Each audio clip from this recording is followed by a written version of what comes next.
시청자 여러분 안녕하십니까? 마켓 시그널 진행의 정보경입니다. 호르무즈 해협을 둘러싼 여러 가지 발언이 뒤엉키면서 시장이 혼선을 빚었습니다. 오늘 뉴욕의 3대 지수는 급 변동성 끝에 혼조세로 마감을 했는데요. 나스닥만 유일하게 강보합권에서 시장 마무리를 지었습니다. 오늘도 국제 유가를 둘러싼 이야기들이 많습니다. 저희랑 시장이 보내는 시그널 바로 확인해 보시죠. 마켓 시그널 본격적으로 출발합니다.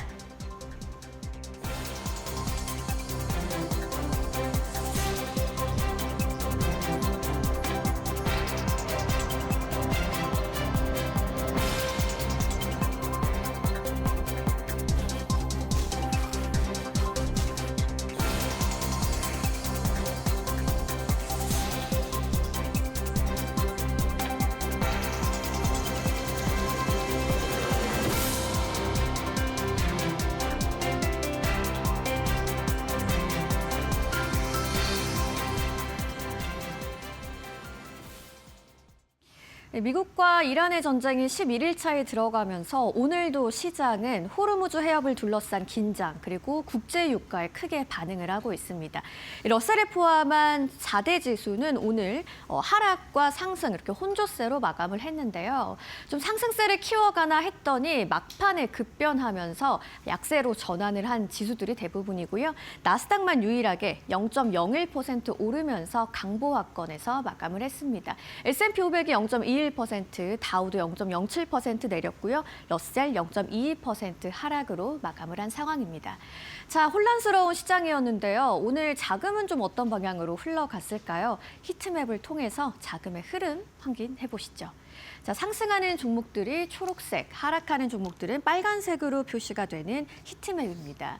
자, 일단 오늘 시장이 약간 반도체 쪽으로 조금 자금이 유입되는 모습은 확인이 됩니다. 엔비디아가 1% 넘게 올랐고요. 마이크론도 3% 넘게 오른 모습입니다. 한편 브로드컴은 또 내리면서 반도체 단에서도 좀 혼조세를 보이는 모습이었고요. 소프트웨어 쪽으로는 오늘 좀 차익 실현 매물이 나오고 있습니다. 마이크로소프트를 비롯해서 팔란티어가 특히나 좀 3% 넘게 급락한 모습이고요. 소프트웨어 섹터가 대부분 다 빨간불을 켜고 있는 상황입니다. 자, 금융주 쪽도 한번 보시면요. 좀 초록색과 빨간색으로 조금 엇갈리는 모습이 있었는데요. 대형주들은 좀 하락하는 모습까지 포착이 됩니다. 자, 아마존과 테슬라, 구글도 좀 소폭 올라줬고 애플도 소폭 올랐고요. 메타가 1% 강세로 마감을 했습니다. 헬스케어 쪽으로도 좀 자금이 유입되는 곳도 있고 빠지는 곳도 있는데 대부분은 좀 빨간불을 켜고 있는 모습이고요. 유가의 변동성이 큰 하루였는데요. 에너지 쪽으로는 오늘 빨간불이 켜졌다라는 것까지 좀 확인이 되고 있습니다. 자, 자금의 흐름, 방향을 좀 확인을 해보셨고 오늘은 시장에 어떤 이슈들이 있었을까요? 마켓 무버 이슈로 한번 자세하게 들여다보시죠. 자, 중동을 둘러싼 긴장감은 계속되고 있고요. 유가도 오늘 변동성이 컸습니다. 막판까지도 좀 여러 가지 변수들이 나왔는데 어떤 이야기들이 있었는지 자세하게 들여다보겠습니다. 자, 일단 시장의 핵심 변수는 여전히 국제 유가의 움직임입니다. 어제 유가가 120달러 근접을 했다가 좀 급락세가 나왔죠. 오늘도 80달러대를 유지하면서 마감을 했는데요. 일단 이렇게 급락을 한 이유, 배경이 좀 두 가지가 있었습니다. 앞서 전해드렸었는데 트럼프 대통령이 전쟁 종식의 가능성을 좀 언급했고요. G7이 전략 비축류 방출에 대한 시나리오를 요청을 했습니다. 그런데 여기에 신규 지정학 뉴스가 오늘 추가가 되면서 유가가 좀 크게 요동을 또 쳤는데요. 미국의 정보당국이 이란이 호르무즈 해협에 기뢰를 설치한 정황을 포착했다는 CBS의 보도가 있었고요. 또 이어서 미국의 에너지부 장관인 크리스 라이트가 유조선을 호위했다라는 게시물을 자신의 소셜미디어에 올렸습니다. 그런데 이후에 이 게시물을 삭제하게 되면서 또 유가가 또 급변하는 모습을 보여줬습니다. 자, SNS 내용을 살펴보시면 좀 이런 내용으로 나왔고요. 그러다 보니까 오늘 중동 긴장 뉴스는 좀 계속됐고 시장은 여전히 유가 흐름에 좀 크게 반응을 했다라고 오늘의 첫 번째 이슈 정리를 해보겠습니다. 자, 이어서 오늘 나온 미국의 경제 지표도 한번 확인을 해볼 텐데요. 미국의 2월 기존 주택 판매에 관한 이야기입니다. 자세하게 한번 들여다보시죠. 미국의 2월 기존 주택 판매 실제치가 좀 발표가 됐습니다. 연율로 환산을 했을 때는 409만 채고요. 시장의 예상치는 389만 채였기 때문에 좀 상회하는 수치였죠. 전월로 대비해서도 1.7%가 증가를 했습니다. 자, 최근에 주택시장 상황을 한번 살펴보시면요. 모기지 금리가 하락한 영향으로 주택 거래가 증가한 것을 오늘의 지표로 확인해 볼 수가 있었습니다. 주택 재고 상황을 살펴봤더니 129만 채로 나왔는데 이것도 마찬가지로 전월 대비 2.4%가 증가한 흐름입니다. 가격을 봤더니요. 기존 주택의 중간 가격은 32개월 연속 상승하는 흐름을 이어가고 있었습니다. 자, 그러다 보니까 오늘 시장이 좀 이렇게 해석을 했습니다. 주택 수요가 일부 회복되는 신호를 포착을 했고요. 하지만 이게 증시에 영향을 좀 제한적으로 주는 모습이었죠. 자, 주택 시장의 회복 신호였지만 시장의 방향을 바꿀 정도의 커다란 재료는 아니었고요. 결국 오늘도 시장은 유가에 흔들렸습니다. 그리고 경제 지표는 일부 버팀목이 돼줬다라고 오늘의 시장 이슈 정리해 보겠습니다. 자, 그렇다면 오늘 시장을 움직인 종목들은 어떤 게 있을까요? 마켓 무버스탁 조민자 앵커와 확인해 보시죠. 오늘 시장의 움직임을 간단하게 요약을 해보자면 유가가 장중 내내는 크게 빠졌습니다. 이 크리스 라이트 미국 에너지부 장관이 호르무즈 해협에서 유조선을 잘 호위했다는 게시물을 밝히면서 크게 안도가 나왔는데요. 장 막판 들어서 유가가 갑자기 급등했었죠. 이게 사실이 아닌데다가 이란이 지금 호르무즈 해협에 기뢰를 설치하고 있다는 보도가 나오면서 결과적으로는 유가가 다시 한번 80달러대까지 폭등을 했습니다. 이걸 가지고 오늘 특징주를 한번 설명을 해보도록 할 텐데요. 우선 최근 들어서 이 이란 전쟁이 격화가 되면 반도체주가 떨어지고 소프트웨어주가 올라가는 현상이 좀 반복이 되고 있죠. 반대로 이 분쟁이 좀 진정되면 반도체주가 오르고요. 오늘은 장중 내내 좀 긴장이 많이 완화가 됐다고 종전에 말씀을 드렸습니다. 이것 때문에 이 엔비디아와 구글 등 반도체단이 강했고요. 이 마이크로소프트와 같은 소프트웨어주들은 내리는 모습이 나타났었죠. 이 이유는 간단합니다. 이 이란에서 분쟁이 장기화가 되면요. 헬륨이나 브롬 같은 이 칩 제조에 있어서 필수적인 재료 수급에 차질이 생기게 됩니다. 실제로 카타르는요, 이 전 세계 헬륨 공급의 3분의 1을 담당하고 있고요. 또 유가가 상승하면 당연히 전기료도 오르게 되면서 AI 데이터 센터 운용 비용도 커지게 되겠죠. 그래서 상대적으로 이런 공급망 리스크의 방어적인 성격을 가지고 있는 소프트웨어주로 자금이 이동하게 되는 겁니다. 오늘은 다만 유가가 장중에 하락하면서 엔비디아와 구글 같은 반도체주들로 다시 한번 자금이 이동한 것이고요. 물론 개별주 이슈도 있었는데요. 이 엔비디아의 경우에는 다음 주에 있을 이 연례 기술 행사죠. GTC 컨퍼런스에 대한 기대감이 엄청나게 모이고 있습니다. 이 때문에 뱅크 오브 아메리카에서는 이 엔비디아에게 있어서 매수 의견을 다시 한번 재확인했고요. 굉장히 유명한 이 애널리스트죠. 짐 크레이머 역시 이 AI 관련 주식에 있어서 엔비디아가 최적 지점, 스위트 스팟이라는 표현을 썼는데 이 스위트 스팟은 성장성과 수익성이 둘 다 좋은 투자하기 굉장히 유리한 위치에 있다라는 그런 의미입니다. 이어서 구글도 이 장 막판에 기뢰 관련 소식이 나오면서 상승분을 일부 좀 반납을 했는데요. 장중에는 1% 이상 굉장히 강세를 보였습니다. 구글이 미국 국방부의 본부 건물이죠. 이 펜타곤의 AI 시스템에 맞춤형 AI 에이전트 생성 기능을 도입한다는 소식이 또 이목을 끌었는데요. 엔트로픽이 미국 국방부에 소송을 건 직후에 나온 소식이라는 점에서 더욱더 주목을 받을 수밖에 없겠죠. 이 엔트로픽과 미국 정부 간의 이 갈등이 극한에 치달은 틈을 타서 굉장히 이 엔트로픽의 자리를 꿰차겠다는 구글의 행보가 돋보입니다. 반대로 앞에서 설명을 드렸다시피 오늘 소프트웨어주들은 내내 좋지 못한 흐름을 보였습니다. 특히나 마이크로소프트가 1% 가까운 하락세를 보였는데요. 개별 악재도 있었습니다. 마이크로소프트 법무팀이 클라우드 서비스 관련 소송에 대비하고 있다는 보도가 나왔기 때문인데요. 구체적으로는 이 여러 가지 클라우드 서비스를 묶어서 파는 번들링 판매, 이 판매 전략을 두고 단독점 논란이 다시 한번 불거졌기 때문입니다. 당연히 이 주요 매출원인 애저와 오피스 365 판매에 큰 차질을 빚을 수 있는 소식이겠죠. 이 때문에 오늘 정리를 해보자면 지정학적 리스크가 좀 장중에는 완화가 되면서 소프트웨어주의 매력이 떨어졌고 반도체에 대한 투심이 좀 회복됐다는 그런 흐름을 읽어볼 수가 있겠습니다.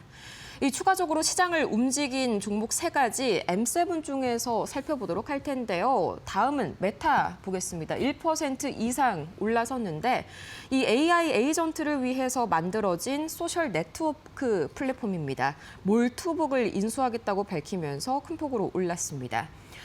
거기에다가 이 회사의 창업자들이 메타의 AI 연구 부문에 합류하게 된다는 소식도 기대감을 좀 상당히 일으켰는데 여기에서 AI를 위한 SNS가 있다고 생각하시는 분들도 계실 겁니다. 존재합니다. 인간은 그동안 있었던 하루 일과라든지 또는 사진을 SNS에 올린다면 AI 프로그램들은 서로 코드랑 정보를 교환하기 위해서 소통하기 위한 커뮤니티가 필요하고요. 그게 바로 몰투북이라는 것이죠. 이어서 애플 0.37% 올라섰습니다. 이 장 막판 다뤄서 마찬가지로 전반적으로 기술주들이 상승폭을 반납하면서 강보합권에 머물게 됐는데 호재가 한 가지가 있었습니다.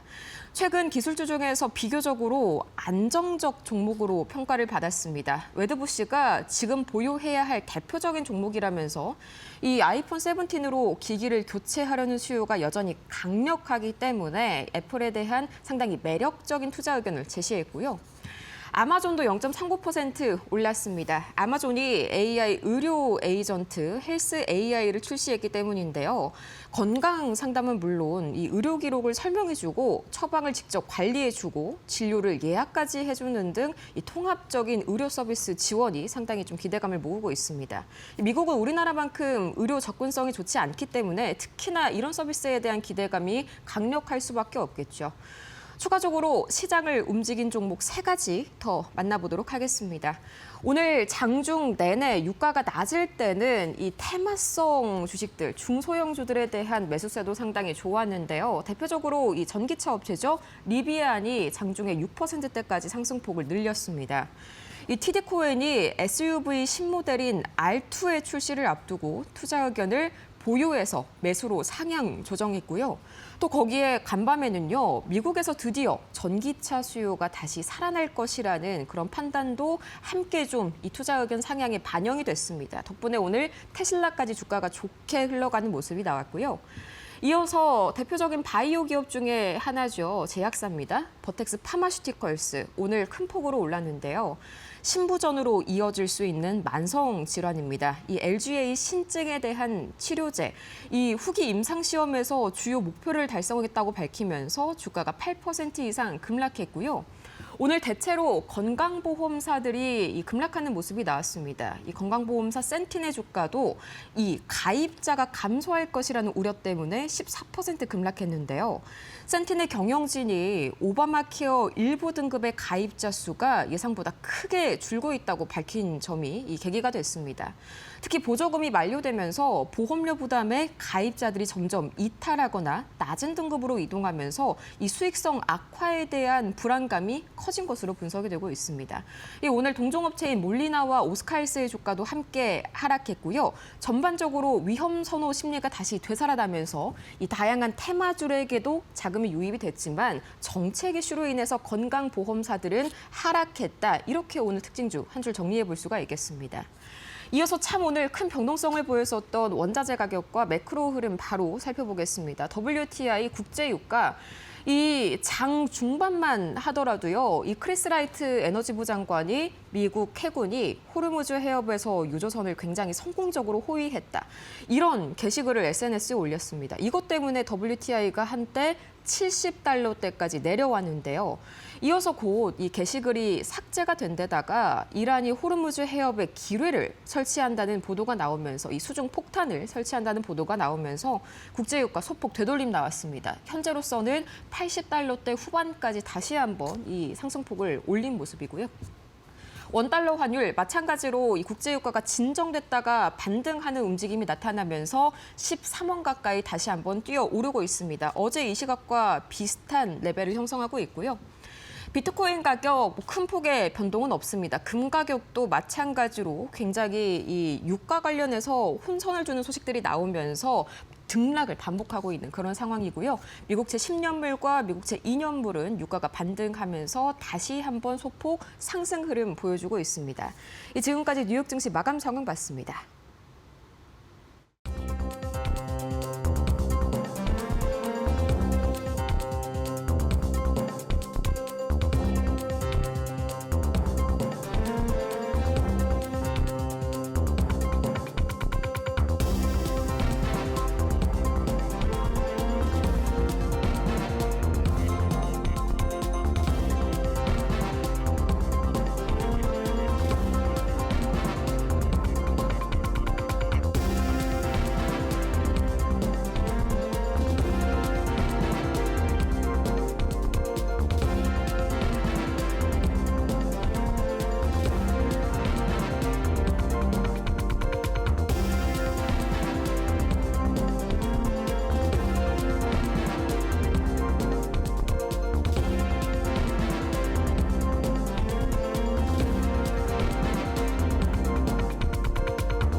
밤사이 뉴욕 증시 이 5가지만큼은 반드시 알아가세요. 워스노우 5 출발합니다.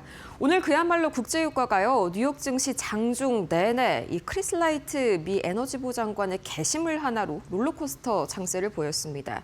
다만 장 막판 들어서는 이 게시물이 사실이 아닌데다가 이란이 현재 호르무즈 해협에 기뢰를 설치하고 있다. 이런 보도가 나오면서 다시 한번 국제유가가 되돌림, 반등을 보였습니다.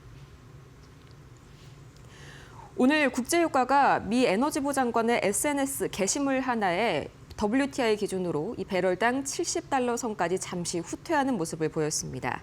전일 이란 전쟁의 조기 종식을 시사했던 트럼프 대통령의 발언에 이어서 장 초반 국제에너지기구 IEA가 18억 배럴에 달하는 비축유 방출 가능성을 밝히면서 유가가 전날에 이어서 추가적으로 하락세를 보인 건데요. 결정적인 한방은 크리스 라이트 미 에너지부 장관의 SNS였습니다. 라이트 장관이 미 해군이 호르무즈 해협 유조선 호위에 성공했다라는 글을 올리자 유가가 순식간에 배럴당 80달러 선 아래로 급락했습니다. 다만 해당 게시물이 이후에 돌연 삭제되면서 혼란이 커졌는데요. 미국 에너지부 대변인은 에너지부 직원이 문구 작성을 하는 과정에 오류가 있었다고 해명했고요. 여기에 이란이 호르무즈 해협에 해상 기뢰를 매설하기 시작했다는 보도가 나오자 유가는 다시 한번 80달러대 후반까지 반등하는 모습을 보였고 뉴욕 증시 3대 지수 역시 상승폭을 줄였습니다. 다만 유가가 장 마감 직전에 다시 한번 급등을 했음에도 불구하고 이 3대 지수는 급락이 마찬가지로 연출되진 않았습니다. 제법 잘 방어를 해줬었는데 그 이유 중에 하나입니다. 바로 오늘 뉴욕 증시에서 가장 커다란 위험은 드디어 지났다. 지금이 주식을 늘릴 기회다라는 이런 리포트들이 대거 발간됐기 때문입니다. 글로벌 투자은행 HSBC가 중동발 석유 위기에 대한 피크피어, 즉 공포의 정점은 지났다면서 주식 투자 의견을 최고 단계로 상향 조정했습니다. HSBC의 맥스 캐트너 수석 전략가는 보고서를 통해 최근의 시장 움직임은 팬데믹 당시와 유사한 과매도 신호를 보이고 있다고 진단했습니다. 이란발 유가 폭등에 대한 최악의 시나리오는 이미 가격에 반영됐고 이제는 주식 비중을 최대 비중 확대로 전환할 시점이라는 분석입니다. 특히 트럼프 대통령의 전쟁 종결 관련 발언 이후로 유가가 배럴당 80달러 선으로 급락하면서 시장 심리가 빠르게 회복됐는데요. HSBC는 당분간 변동성은 이어질 수 있으나 결국 과거 사례처럼 증시가 다시 사상 최고치를 향해 갈 것으로 내다봤습니다. 지역별로는 미국보다 아시아와 유럽 증시를 선호했고요. 특히 중동 갈등 시작 이후 낙폭이 과대했던 일본 주식을 유망 투자처로 꼽았습니다. 여기에 오늘 주식시장을 한 가지 더 방어해줄 만한 소식이 있었는데요. 바로 이 미국 부동산 시장이 완만한 회복세를 보이게 되면서 다시 한번 이 미국 경기 침체에 대한 우려감은 낮아졌습니다. 오늘 뉴욕 증시 3대 지수가 일제히 오름세를 기록 중인 가운데 미국 주택시장에서도 긍정적인 신호가 포착됐습니다. 이 전미 부동산업회의 발표에 따르면 지난 2월 미국의 기존 주택 판매는 전월 대비 1.7% 증가하면서 완만한 회복세를 보였습니다. 지난해 말 주택담보대출 금리가 6% 초반대까지 내려오면서 관망하던 매수세가 일부 유입된 것으로 분석됩니다. 주목할 점은 임금 상승률이 집값 상승률보다 약 4%포인트 높게 나타나면서 가계의 구매력이 개선되고 있다는 점인데요. 또 지난해 매물을 거둬들였었던 판매자들이 다시 시장에 복귀하면서 1월 기준 역대 최대 수준의 재등록이 이뤄지는 등 공급 부족 해소에 대한 기대감도 커지고 있습니다. 시장은 비록 재고 증가의 속도가 다소 더디지만 고용 안정과 금리 하락이 맞물리면서 부동산 시장이 연착륙 징후를 보이고 있다는 점에 주목하며 증시의 상승 동력으로 삼고 있습니다. 밤사이에 엔비디아가 1% 이상 상승하면서 또 반도체단에 다시 한번 매기가 맴돌았었죠. 엔비디아가요, 이 오픈 AI 출신의 무라티가 만든 싱킹 머신즈와 맞선을 잡으면서 다시 한번 대대적인 투자를 예고했습니다. 엔비디아가 오픈 AI의 대항마로 꼽히는 싱킹 머신즈 랩과 손을 잡고 차세대 AI 인프라 구축에 나섭니다. 엔비디아는 현지 시간 10일 오픈 AI CTO 출신 미라 무라티가 설립한 싱킹 머신즈에 차세대 베라 루빈 칩을 1기가와트 규모로 공급한다고 발표했습니다. 양사는 내년 초 시스템 도입을 목표로 엔비디아 기술 기반의 AI 훈련 및 서비스 시스템을 공동 설계할 방침인데요. 특히 젠슨 황 CEO는 존 슐만 등 세계적인 인재들이 포진한 싱킹 머신즈의 기술력을 이번 파트너십의 핵심 이유로 꼽았습니다. 특히 엔비디아는 이번 파트너십의 일환으로 싱킹 머신즈에 대한 직접 투자도 단행합니다.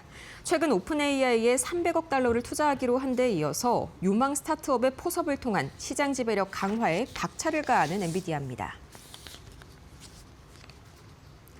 여기에 우리 시장 관련 소식도 간밤에 이 뉴욕 증시까지 상당히 좀 뒤흔드는 모습이 나왔습니다. 바로 어제 장 마감 직후에 나온 소식인데요. 삼성전자와 SK가 각각 16조 원 그리고 5조 원에 달하는 대규모 자사주를 소각하겠다고 밝히면서 오늘 주가에서 굉장히 강한 반향이 일어날 것으로 보입니다.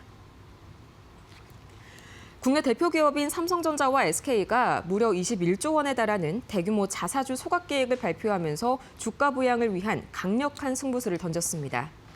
삼성전자는 올 상반기 중 보유 자사주의 82%가 넘는 16조 원 규모를 소각하기로 했습니다. 이는 지난해 발표한 10조 원 규모의 매입 계획 연장선으로 저평가된 주가 국면을 정면 돌파하겠다는 의지로 풀이됩니다. 동시에 삼성은 지난해 역대 최대인 38조 원 규모의 R&D 투자를 집행하면서 기술 초격차에도 사활을 걸었는데요.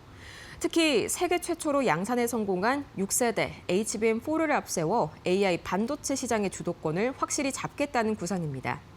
SK그룹의 지주사인 SK주식회사 역시 내년 초까지 5조 1천억 원 규모의 자사주를 전격 소각할 예정입니다. 전체 발행 주식의 20%에 달하는 파격적인 결정으로 기업 가치 제고를 위한 주주 환원 기조를 명확히 했습니다. 역시나 국제유가 관련 노이즈는 약간은 좀 있지만 이 오늘 워낙 강력한 자사주 매입 소식이 있기 때문에 반도체주를 중심으로 다시 한번 이 코스피 탄탄한 흐름을 이어가지 않을까 하는 기대감 모이는 아침입니다. 지금까지 머스노우 5 살펴봤습니다.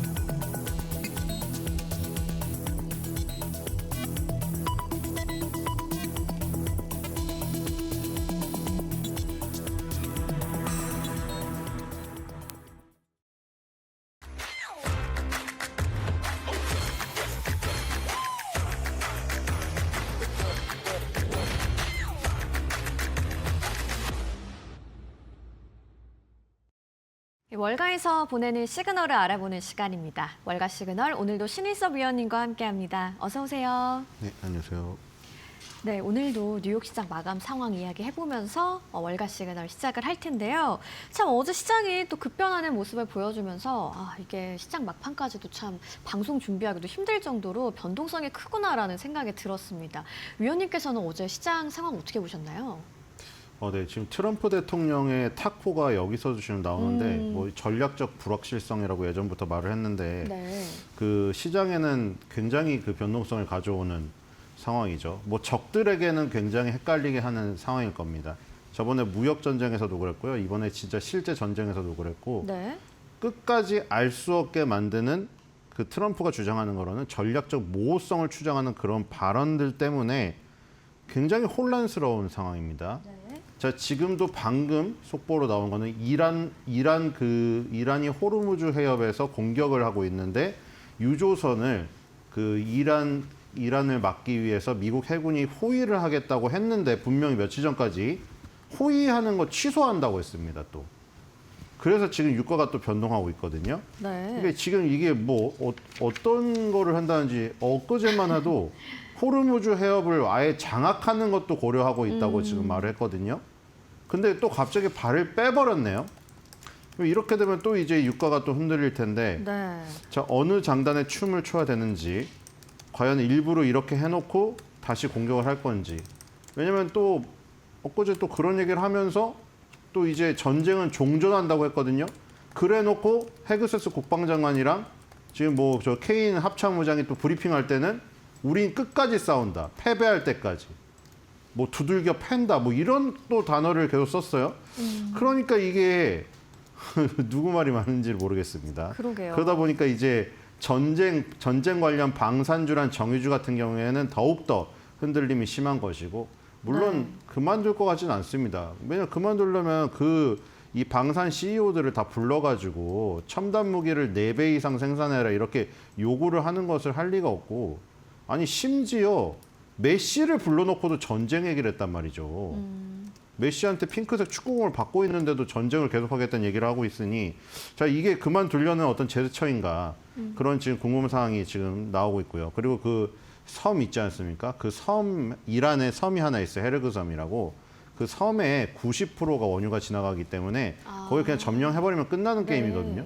그 특수부대 그 차출설이 있는데 이미 언론에도 나와버려가지고 이게 이란이 방비를 할지 모르겠습니다. 자, 그래서 어떤 이런 복잡한 이 관계 때문에 시장은 계속 출렁이고 있는데 근데 사실상 그 방산주랑 정유주 제하고는 솔직히 그냥 지수 말고 그 종목만 봤을 때는 이 지금 과연 무슨 일이 일어나고 있는 것인가 궁금증을 유발할 정도로 탄탄한 것들 많습니다, 사실. 네, 대만의 TSMC나 네덜란드 ASML의 차트를 보십시오. 네.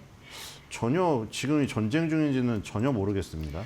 말씀하신 것처럼 간밤에도 또 이란 전쟁을 둘러싼 여러 가지 발언들이 엇갈리면서 유가도 크게 요동을 쳤고 시장도 참 크게 혼선을 빚었던 시장이었는데요. 뭐 히트맵 통해서 보니까 반도체 섹터에서는 뭐 마이크론은 급등이 나왔는데 브로드컴은 하락하면서 뭐 조금 메모리랑 설계 쪽 흐름이 엇갈리는 모습도 보이더라고요.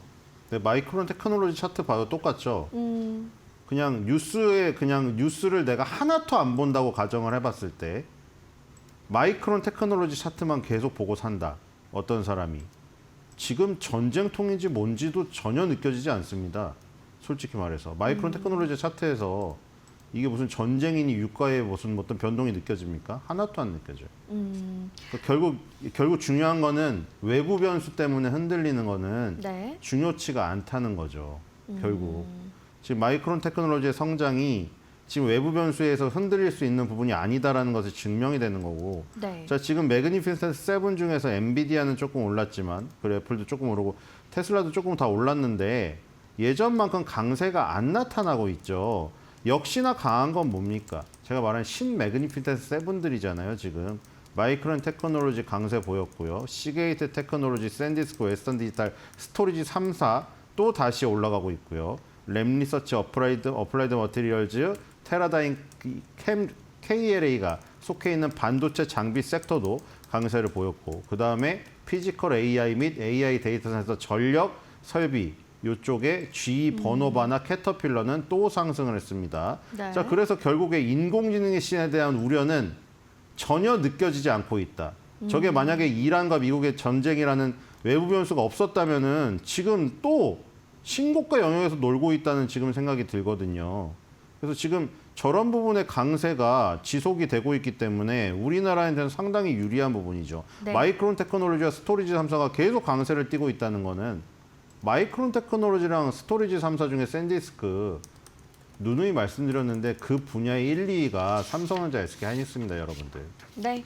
자, 마이크론 얘기가 조금 길게 나오고 있어서 저희가 오늘의 월가 시그널 첫 번째 키워드를 좀 바로 만나보도록 하겠습니다.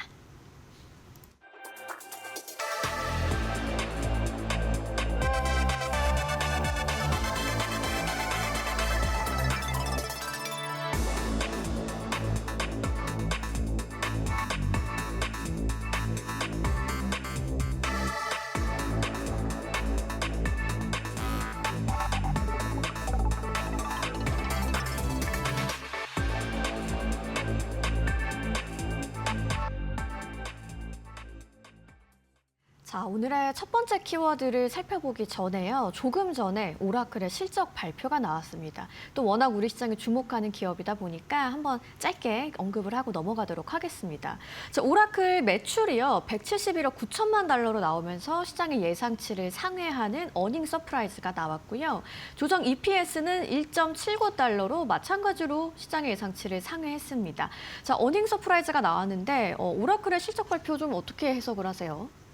우리가 아는 IT 기업들은 다 어닝 서프라이즈인 것 같아요. 나오는 거 보면 그러게요. 어닝 쇼크는 단 한 개도 본 적이 없는 것 같아요. 웬만하면 어닝 서프라이즈가 나오네요. 웬만하면 다 어닝 서프라이즈 네. 같아요. 그러니까 지금 미국의 기업들은 탄탄하고, 그러니까 미국인들은 그냥 그 걱정인 것 같아요. 우리나라 기업 잘 나가고 나 잘 먹고 잘 살고 있고, 지금 WBC 봐야 되는데 왜 전쟁 일으켜가지고 맞잖아요 지금. 네네. 뭐 도미니카 공화국이나 뭐 미국이나 지금 뭐 세계 최강 타선이나 어쩌고 해가지고 막 몸값 1조짜리 선수들이 막 소토 선수들이 나오고 있는데 전쟁 지구촌 반대쪽에서 전쟁을 해가지고 시끄럽게 한다 이거 같은데, 그래서 뭐 지금 전쟁에 대한 지지율이 29%가밖에 안 나오는 거잖아요.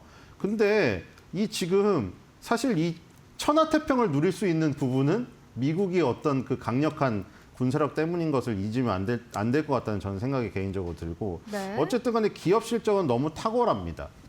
그래서 지금 오라클이나 브로드컴이 파인 9으로 불렸잖아요. 매그니피센트 7에 넣어주고 싶은데 자리가 없다 보니까 두 자리를 더 만들어서 파인 9을 했는데, 사실 브로드컴보다 오라클이 더 빠졌죠. 오라클의 레리 앨슨 회장이 순간적으로 세계 갑부순위 1위를 딱 찍고 바로 내려왔잖아요.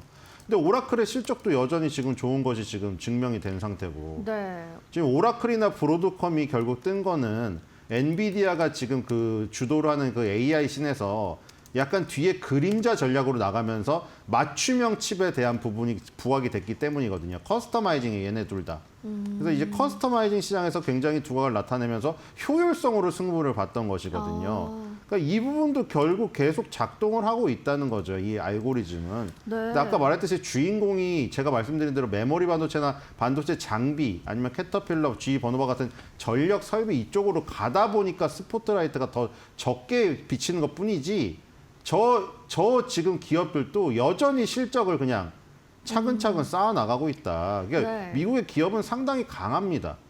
그리고 미국의 경제도 생각보다 강하고요. 근데 제가 보기에는 이런 그 유가에 대한 문제만, 뭐 유가가 워낙 경제에 큰 변수긴 한데 전략 비축률을 풀든 어쨌든 어떻게든 안정만 시키면은 기업 실적으로 이것을 타개해 나갈 수 있지 않을까, 미국 경제가.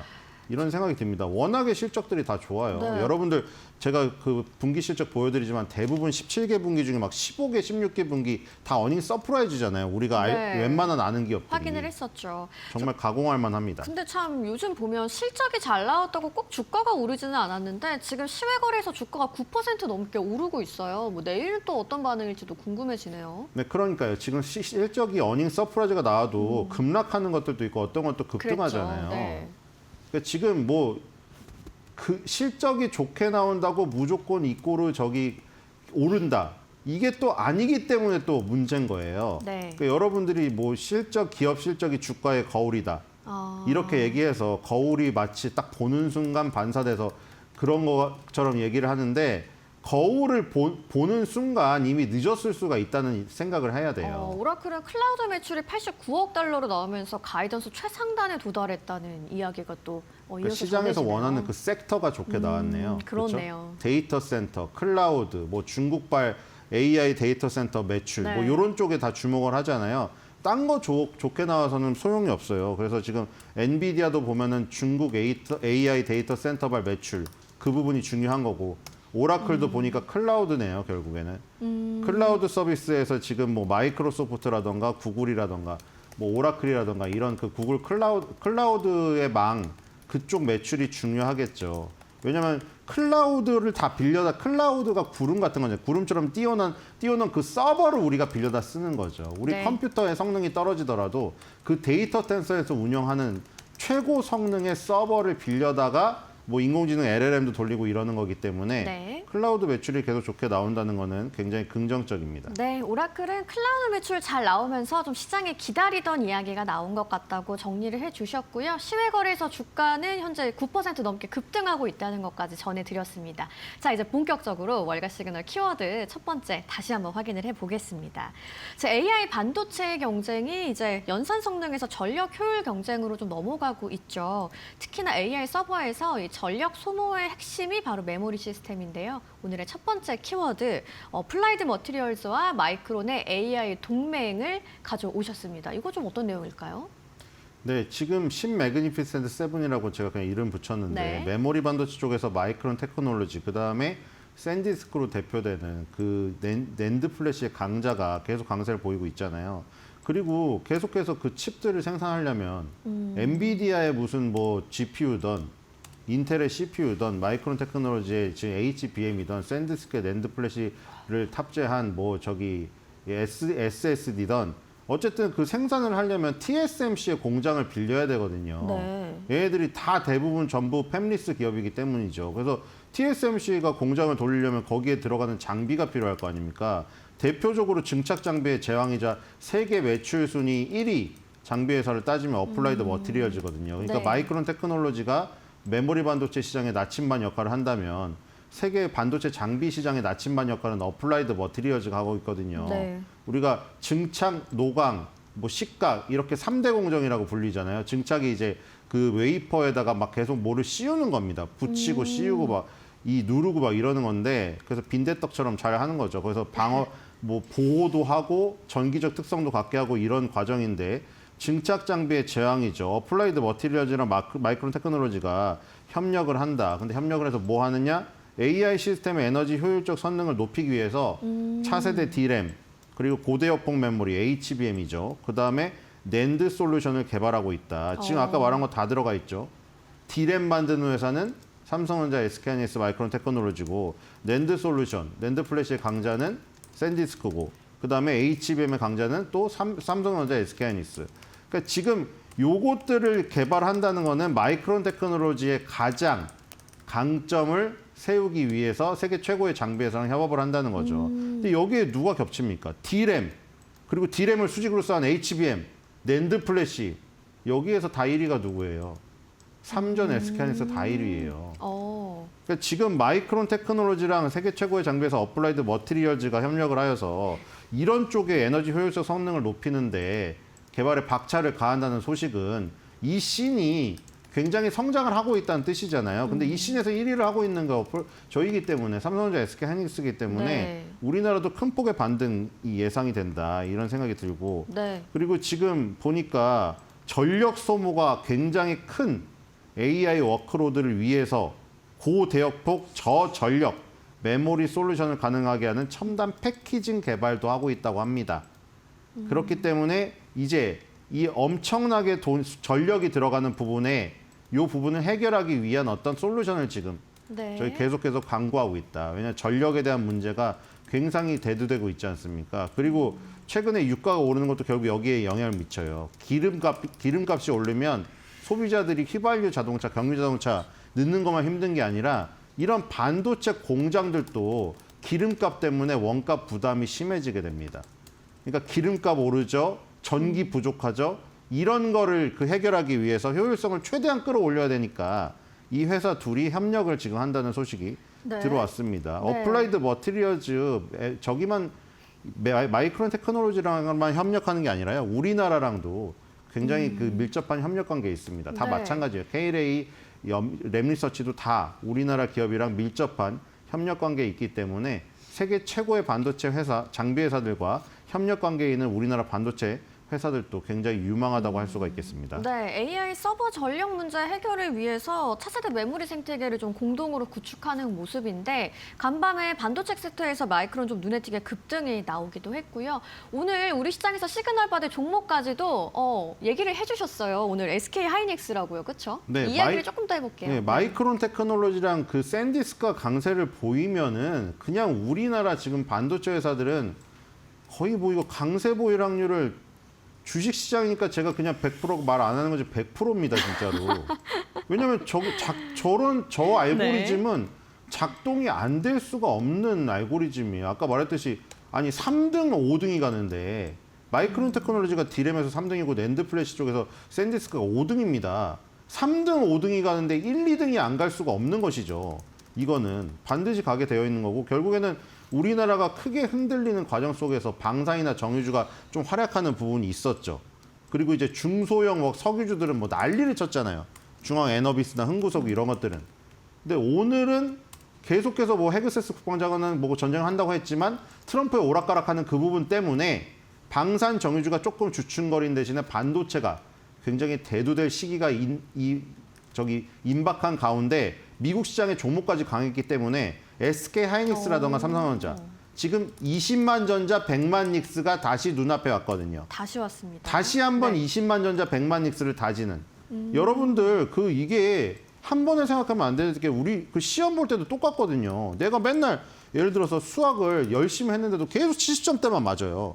그러다 어느 순간 딱 90점을 맞았으면 이게 시험이 쉽게 나온 건지 내가 몇 개 찍은 게 더 맞아서 운이 좋았던 건지 그거를 평가하기 위해서 시험을 몇 번 더 봐야 됩니다.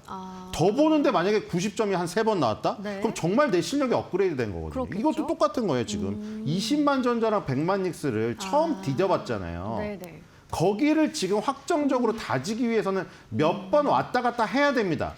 그리고 20만 닉스나 100만 전자가 만약에 다져져가지고 거기가 확신이 들면은 그 수급이 안정이 되면서 그 위로 갈 수가 있는 거예요. 그냥 좀 테스트를 그런 하는 과정이라고 중이에요. 편하게 생각하시면 네네. 돼요. 근데 변동성이 심해진 거는 외부 변수 때문이다. 그건 우리가 어쩔 수가 없는. 그러면 아니 트럼프의 저기가 돼야 돼요. 그러면 네. 돈을 정말로 그 변동성이 없이 편하게 벌고 싶으면 트럼프의 장남 차남이 되는 방법밖에 없어요. 그건 다시 네. 태어나도 확률이 낮잖아요. 왜냐면 지금 트럼프 장남 차남은 떼돈 벌었다는 뉴스가 간간히 지금 나오고 있죠. 전쟁 뉴스가 너무 많아서 여러분들 모르시는데 트럼프 장남 차남이 이걸 이용해서 떼돈을 벌고 있답니다. 네, 알겠습니다. 네, 그거 말고는 없어요. 그러니까 피곤하더라도 어쩔 수가 없습니다. 그건 네. 변동성을 감안하고 정확한 거는 삼성전자, SK하이닉스의 성장은 꺾이지 않았다는 게 중요한 거죠. 그게. 네, 알겠습니다.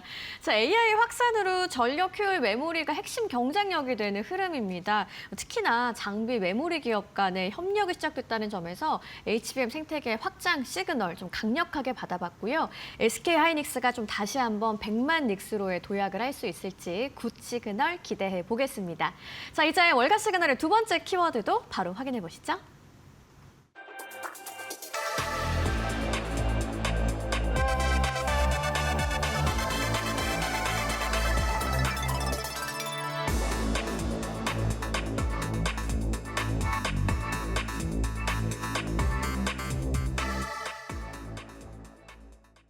두 번째 시그널 키워드 힌트까지 저희가 살짝 받아봤었는데 이번엔 지정학 리스크와 연결된 시그널입니다. 미국이 방산 생산 체계를 대규모 확대 모드로 전환하고 있는데요. 오늘의 두 번째 키워드, 트럼프가 무기 생산을 4배 확대했다는 시그널이네요. 이건 어떤 내용일까요? 네, 방산 CEO들을 긴급 소집해놓고 이거 이미 3개월 전에 생산은 시작됐다고 말했잖아요, 트럼프가. 3개월 전에 생산은 시작됐는데 이 방산 CEO들을 불러가지고 4배 이상 생산해라라고 약간 네. 보여주는 어떤 그 행위식으로 했잖아요. 이 정권이 계속 얘기 드리는 대로 굉장히 자기적이잖아요. 그리고 다들 연극 배우 같고 다 잘생기고 예쁜 사람들만 뽑고 말 잘하는 사람들만 뽑아요. 네. 그래서 이게 좀 헷갈리는데 헤그세스 국방장관 어제 또 갑자기 성경 구절을 읽더라고요. 브리핑하는데 시편의 구절을 읽더니 네. 그분이 맨날 국무회의 때 트럼프가 저기 시키잖아요. 헤그세스 국방장관 지금 와서 기도해보라고. 갑자기 기도를 해요. 근데 어쨌든 근데 어제도 그러다 갑자기 시편 얘기를 하던데 네. 시편 얘기를 구절을 들면서 무슨 얘기 그걸 왜 구절을 들었냐면은 네. 우리는 여기서 멈추지 않겠다는 걸 얘기했거든요. 아, 그러니까 지금 보시면 트럼프가 계속 탁구식으로 뭐 종전 얘기를 하지만 저런 행동들을 보십시오. 방산 CEO들을 모집해가지고 첨단 무기 생산을 4배 늘려라. 헤그세스 국방장관은 성경 구절까지 따오면서 우리는 이란과의 저기 전쟁을 계속할 평생 할 뭐 저기가 되어 있다.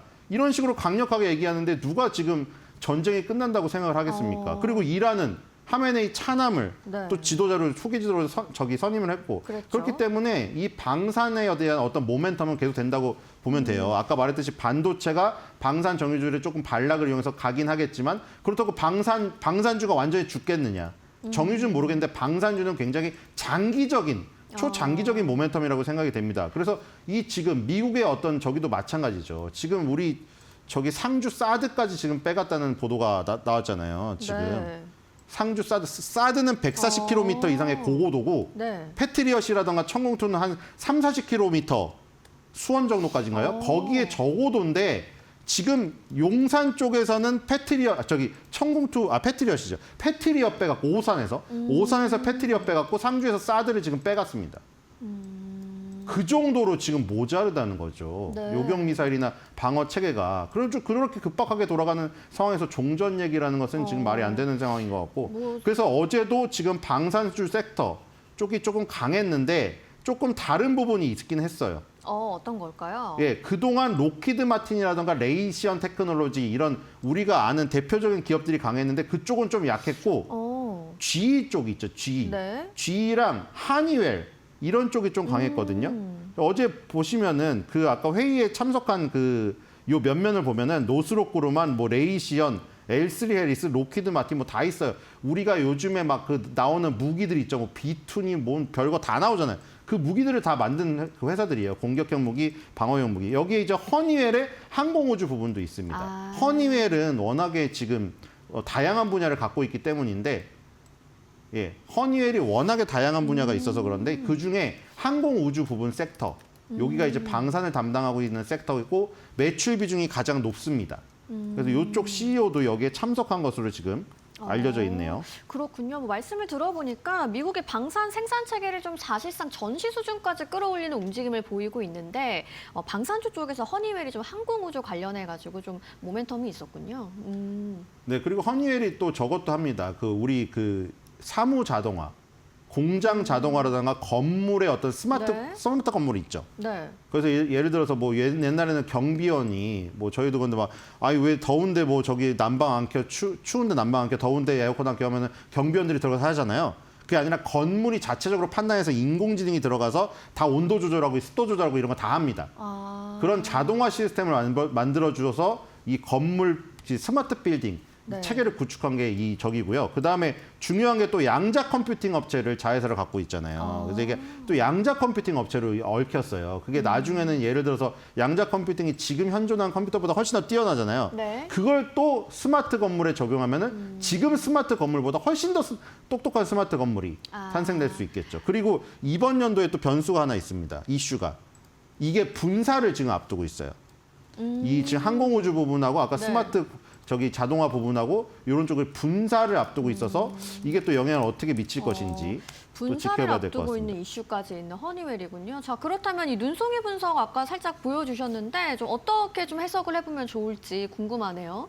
네, 일단 허니웰은 배당에 지금 굉장히 점수가 높은 부분을 볼 수가 있겠죠. 그러게요. 왜냐하면 항공우주라든가 산업주당화, 건물 자동화, 에너지 뭐 다양한 분야가 있는데 이미 어떻게 보면은 요 부분을 장악을 해서 거기서 점유율을 압도적으로 갖고 있는 이 섹터들이 많기 때문에 배당에도 굉장히 신경을 쓰고 있어서 배당 귀족주라고도 불리우는 종목입니다. 네, 자, 차트도 그리고 보시죠. 허니웰도 장기적으로 상승해서 거의 지금 최고가 수준이에요. 그렇네요. 자, 이 와중에 전쟁 와중에 떨어진 게 그냥 V자 반동으로 회복됐거든요. 이틀 만에. 그리고 지금 이게 지금 요쪽 요 부분만 최근의 모습만 찍어놨다고 해서 요쪽 부분에서 최고가 아니라요. 과거의 부분을 다 연결해도 지금 역사상 최고가입니다, 여러분들. 계속 꾸준히 상승을 해왔고요. 네. 그다음에 이 매출액이 확 튀는 건 아닌데 아주 균일하게 지금 나오고 있죠. 최근에 조금 2025년도 3분기 이후에 줄어드는 모습이 있긴 한데 얘네도 17개 분기 중에 9개 분기 매출 어닝 서프라이즈가 나왔습니다. 그리고 1월 29일 날 이 지금 그 실적 발표 있었죠. 9.97 빌리언 달러 예상치였는데 9.76 빌리언 달러로 매출액은 예상치 좀 하회가 나왔고요. 이 주당 순이익은 2.53 달러였는데 2.59로 2.37 어닝 서프라이즈 나왔습니다. 네. 컨센서스 보면은 252.35. 이것도 지금 4.88 정도 도달되면은 올라가면은 도달되는 목표 주가고요. 컨센서스랑 지금 현재 주가의 차이가 별로 안 납니다. 17개 의견 중에 11개 바이랑 5홀드로 모더레이트 바이 의견이 나와 있고요. 그러니까 허니웰은 막 이렇게 우리 아까 뭐 마이크론 테크놀로지, 샌디스크처럼 이렇게 화끈하게 오르는 지금 주식은 아니고 이미 모든 분야에서 섭렵을 지금 한 상태고 그 모든 분야가 막 화끈한 어떤 성장이 있는 건 아닌데 굉장히 안정적으로 배당까지 주면서 이 꾸준히 차근차근 성장하는 기업이라고 보시면 될 것 같습니다. 네, 이미 좀 다양한 분야를 섭렵했고 좀 차근차근 성장해 가면서 안정적으로 배당까지 하고 있는 허니웰이었는데 자 그렇다면 우리 시장에는 좀 어떤 섹터와 종목에 영향이 있을지 저는 살짝 좀 감이 안 오기도 하는데 뭐 방산, 항공, 우주, 군용, 통신 좀 다양하게 떠오르거든요. 네, 어떤 허니웰이 종목일까요? 지금 굉장히 안정적인 부분으로 지금 이루어져서 배당에도 지금 관점을 둔다고 네. 하고 말씀드렸잖아요. 근데 이제 화끈한 부분이 있습니다. 오. 자회사의 양자 컴퓨팅 아까 말씀드렸는데 아. 그 부분이거든요. 그 부분이 나중에 이제 이게 IoT 서비스라는 게 사물 인터넷이잖아요. 네. 우리가 만질 수 있는 조그만 것뿐만 아니라 아까 말한 빌딩 있죠. 빌딩도 사물이잖아요. 빌딩 전체가 IoT가 되는 거예요. 네. 그러니까 우리가 뭐 대화하는 인공지능 LLM이 이제 피지컬 AI 시장으로 넘어간다고 해서 뭐 청소기랑 냉장고랑 뭐 대화한다고 하잖아요. 네. 근데 우리는 그 더 큰 거를 생각하기가 좀 어렵죠. 빌딩 전체가 LLM이 되는 거예요. 챗 GPT 빌딩이 되는 거고 챗 GPT 로봇이 되는 거잖아요. 지금 나오는 게. 그러니까 요 빌딩 전체가 IoT 시대가 됐을 때 여기에 양자 컴퓨팅까지 접목시킬 수 있는 회사인 거죠. 그리고 어딜까요? 분사를 네. 앞두고 있다고 했는데 분사가 좋은 카카오처럼 너무 쪼개기라도 안 좋은데 쪼개기의 장점은 뭐냐면은 각자의 주특기를 나눠가지고 더 돋보이게 만들 수가 있다는 거예요. 네. 그래서 우리 이제 시장의 그런 데 시그널 강점이 있는 종목. 거고 SK텔레콤이라는 회사. 아. 이제 SK텔레콤이 통신회사로서 네. 아무 성장의 모멘텀이 없어서 맨날 제자리 걸음이다가 주가가 어느 순간부터 굉장히 떠오르고 있잖아요. 왜 네. 떠오르고 있나요? SKT도 사물 인터넷 그리고 양자 컴퓨팅에 얽히면서 그렇게 된 거거든요. 그래서 허니웰과 SK텔레콤은 굉장히 평행이론 공통점이 있다. SK스퀘어가 SK하이닉스 때문에 엄청나게 가서 SK텔레콤에서 분사시킨 SK스퀘어는 잘 가는데 SK텔레콤이 그거에 비해 좀 못 가서 좀 아쉬움이 있잖아요. 근데 네. SK텔레콤도 최근에 뜨고 있습니다. 그래서 더 이상 우리가 뭐 이쪽으로 오세요. TV 하시면은 뭐 40만 원 드립니다. 그래서 뭐 성장 가능성 없다고 생각했지만 SK텔레콤에게도 성장의 어떤 바람이 지금 불고 있다. 이렇게 보시면 될 것 같습니다. 알겠습니다. 허니웰의 뭐 사물 인터넷, 양자 컴퓨팅이라는 키워드를 고려했을 때 우리 시장에서는 SK텔레콤 또 굿시그널이 기대되는 종목으로 말씀해 주셨습니다. 자, 오늘도 월가 시그널 신일섭 위원님과 함께했습니다. 좋은 말씀 고맙습니다.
외신에서 주목하는 국내 기업과 이슈에 대해 살펴봅니다. 숨겨져 있는 투자 정보 드리는 히든 글로벌 시간. 오늘도 조호진 타키온 대표와 함께합니다. 어서 오세요. 예, 안녕하세요. 네, 정말 유가가 출렁이면서 제 마음까지 같이 출렁이는 그런 뉴욕 증시였습니다. 오늘은 또 첫 번째로 어떤 투자 인사이트 가져오셨을까요? 예, 그 출렁거리는 만큼 이제 한국과 대만의 개인 투자가들의 성향이 상당히 공격적이다. 네. 그 차익거래를 통해서까지 매수를 하고 있다라고 이제 블룸버그가 보도를 했습니다. 아, 블룸버그의 보도요. 한번 기사 내용 확인을 해볼까요?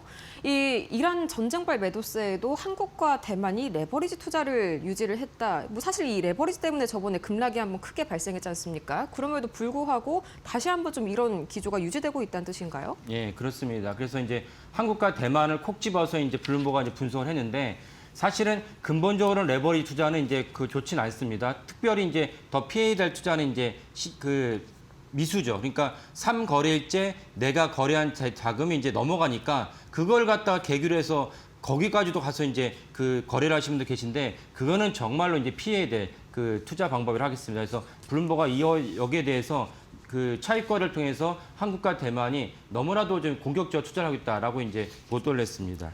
네, 그러면 구체적으로 이 차입을 통한 레버리지 거래, 그러니까 이 개인들의 비투 규모가 어느 정도 되길래 이렇게 보도까지 낸 걸까요? 예.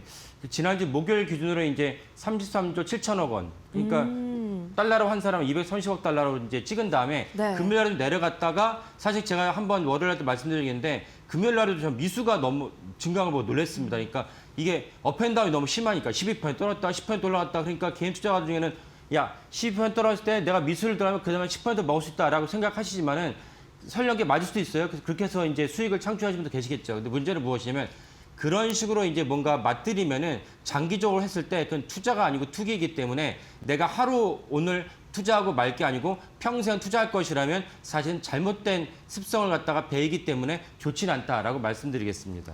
네, 근데 사실 이게 유가가 아직까지도 좀 진정이 완전히 좀 되진 않았었잖아요. 계속해서 반도체주들도 흔들리고 있는데 그럼에도 불구하고 이렇게 한국과 대만이 계속해서 레버리지 투자를 유지하는 이유, 뭔가 낙관론이 있어서인가요? 예, 그 블룸버그는 거기에 대해서 뭐라고 분석했냐면 인공지능 분야에 대해서 한국과 대인의 개인 투자가들이 낙관적인 어떤 입장을 보이기 때문에 이렇게 레버리지 투자를 하고 있다라고 이제 보고 있습니다. 인공지능을 한다면 실질적으로 이제 미국에서 우리가 서비스를 받고 있지만 그 챗GPT 그다음에 지브리를 갖다 우리가 바꾸는 것도 다 인공지능의 어떤 스타일이지만 그것을 현실화하기 위해서 인프라가 필요한데 인프라는 사실은 한국과 대만이 주도하고 있기 때문에 그 한국과 대만의 개인 투자가들이 인공지능에서 낙관적인 전망을 유지하면서 레버리지 차익 투자를 하겠다라고 이제 블룸버그는 분석을 했습니다.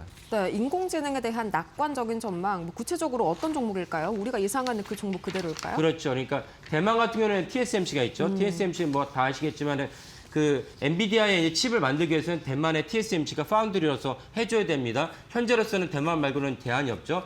그리고 한국에서는 이제 삼성전자와 그 SK하이닉스가 HBM을 갖다 공급을 해야 되기 때문에 거기에 따라서 당연히 그 AI의 생태계의 당당한 일원이라고 볼 수가 있습니다. 그래서 지금 화면에 보시는 거는 지난 6개월 동 수익률 차트인데 6개월 수익률 차트를 보면 SK하이닉스가 200% 넘었습니다. 1년이 아니고 6개월 정도 수익률 차트가 SK하이닉스 200% 넘었고 삼성전자는 150%. 만만치 않죠. 삼성전자 같은 경우도 이제 이러면서 1000조를 왔다 갔다 하고 있지 않습니까? TSMC 같은 경우도 시총이 4조 달러 입학하는데 TSMC 역시 그 수익률이 50% 넘습니다. 이러다 보니까 이거를 아는 이제 개인 투자자들 입장에서 되게 공격적으로 그 차입 거래를 통해서 레버리지 투자를 하고 있다라고 볼 수가 있겠습니다. 네, 근데 이런 차입을 통한 레버리지 투자가 사실상 좀 시한폭탄이 아닌가 하는 걱정도 듭니다. 이 시장이 흔들리면 당연히 빚더미에 앉게 되는 거잖아요. 예, 그렇죠. 그래서 지난주에도 이제 고점에서 떨어지니까 반대 매매, 강제 청산이 되면서 주가 하락을 부추기는 역할도 했습니다. 그래서 우리나라가 똑같은 이란 전쟁으로 말미암아서 한국, 이란, 한국, 대만, 일본이 모두 그 중동에서 들어온 석유 의존도가 높은 국가이기 때문에 이란 전쟁에서 민감할 수 없지만 우리나라 증시가 유독 더 많이 떨어지는 이유는 이런 레버리지 투자가 있기 때문에 그렇습니다. 그래서 이런 부분이 염려되긴 하는데 블룸버그는 뭐라고 분석을 했냐면 근데 아직은 전체 시장 규모에 비해서 레버리지 비율이 1% 정도이기 때문에 그렇게까지 위험할 건 아니다라고 이제 그렇게 분석을 했습니다. 하지만 제가 서두에서 말씀드린 대로 최소한 3거래일째 거래가 되는데 체결이 되는데 그거를 빌미로 내가 미수 거래를 갖다가 증폭시킨 것은 너무나도 하지 말아야 될 투자 습관이다라고 말씀을 드리고 설령 수익을 창출해서도 수익을 창출한 것이 뇌에 나쁜 나 이때 더 들어가서 더 많은 걸 얻어야지 이런 식으로 이제 내 뇌에 각인되면 투자가 아니고 투기이기 때문에 지양해야 될 그 투자라고 말씀드리겠습니다. 네, 거기에 이제 말씀 주신 기대를 잔뜩 얻고 있는 종목이죠. 이 삼성전자랑 SK하이닉스 이제 어제 오후에 대규모 자사주 소각 계획을 밝혔는데 뭐 오늘 장 초반부터 갭상승으로 시작할 수 있는 그런 기대감이 좀 있을까요? 예, 그 이유는 무엇이냐면 삼성전자가 이제 그 자사주 매입에서 별도로 공시한 것이 아니고 사업 보고서 분석해 봤더니 삼성전자가 올해 한 15조 정도의 이제 자사주를 매입을 하고 그 지금 뭐 다음으로 대부분 아시겠지만 자사주 매입을 하면 이제 특별한 이유가 없는 한 소각을 해야 됩니다. 그러면 소각을 한다고 볼 수가 있는데 현재 삼성전자 시총이 아까 말씀대로 시총에서 삼성전자가 수익률이 엄청나기 때문에 현재 천절 왔다 갔다 합니다. 그러면 15조면 한 1.5%니까 물론 1.5%라도 어디냐라고 보실 수 있는 분도 계시고 야 천주에 비해서 1.5%좀 미약하다 볼 수 있는데 어쨌건 그래도 오늘 이제 전체적으로 미국 시장에서 가장 우리가 눈여겨볼 대목은 마이크론이 상승을 했고 호르무즈 해협에서 어느 정도 유조선이 통과하고 있습니다. 한 평상시보다는 전쟁이 발발하기 전보다는 20% 통과하고 있기 때문에 어느 정도 이제 진정 국면으로 들어선다고 인식이 확산됐다면 오늘도 사실은 갭상승을 할 수 있겠다라고 볼 수가 있겠습니다. 네, 자사주 소각 소식에 또 간밤에 마이크론 주가도 상당히 좋았습니다. 오늘 좀 갭상승 기대해 볼 만한 메모리 반도체주들 만나봤고요. 두 번째 다음 이슈로 한번 넘어가 볼까요?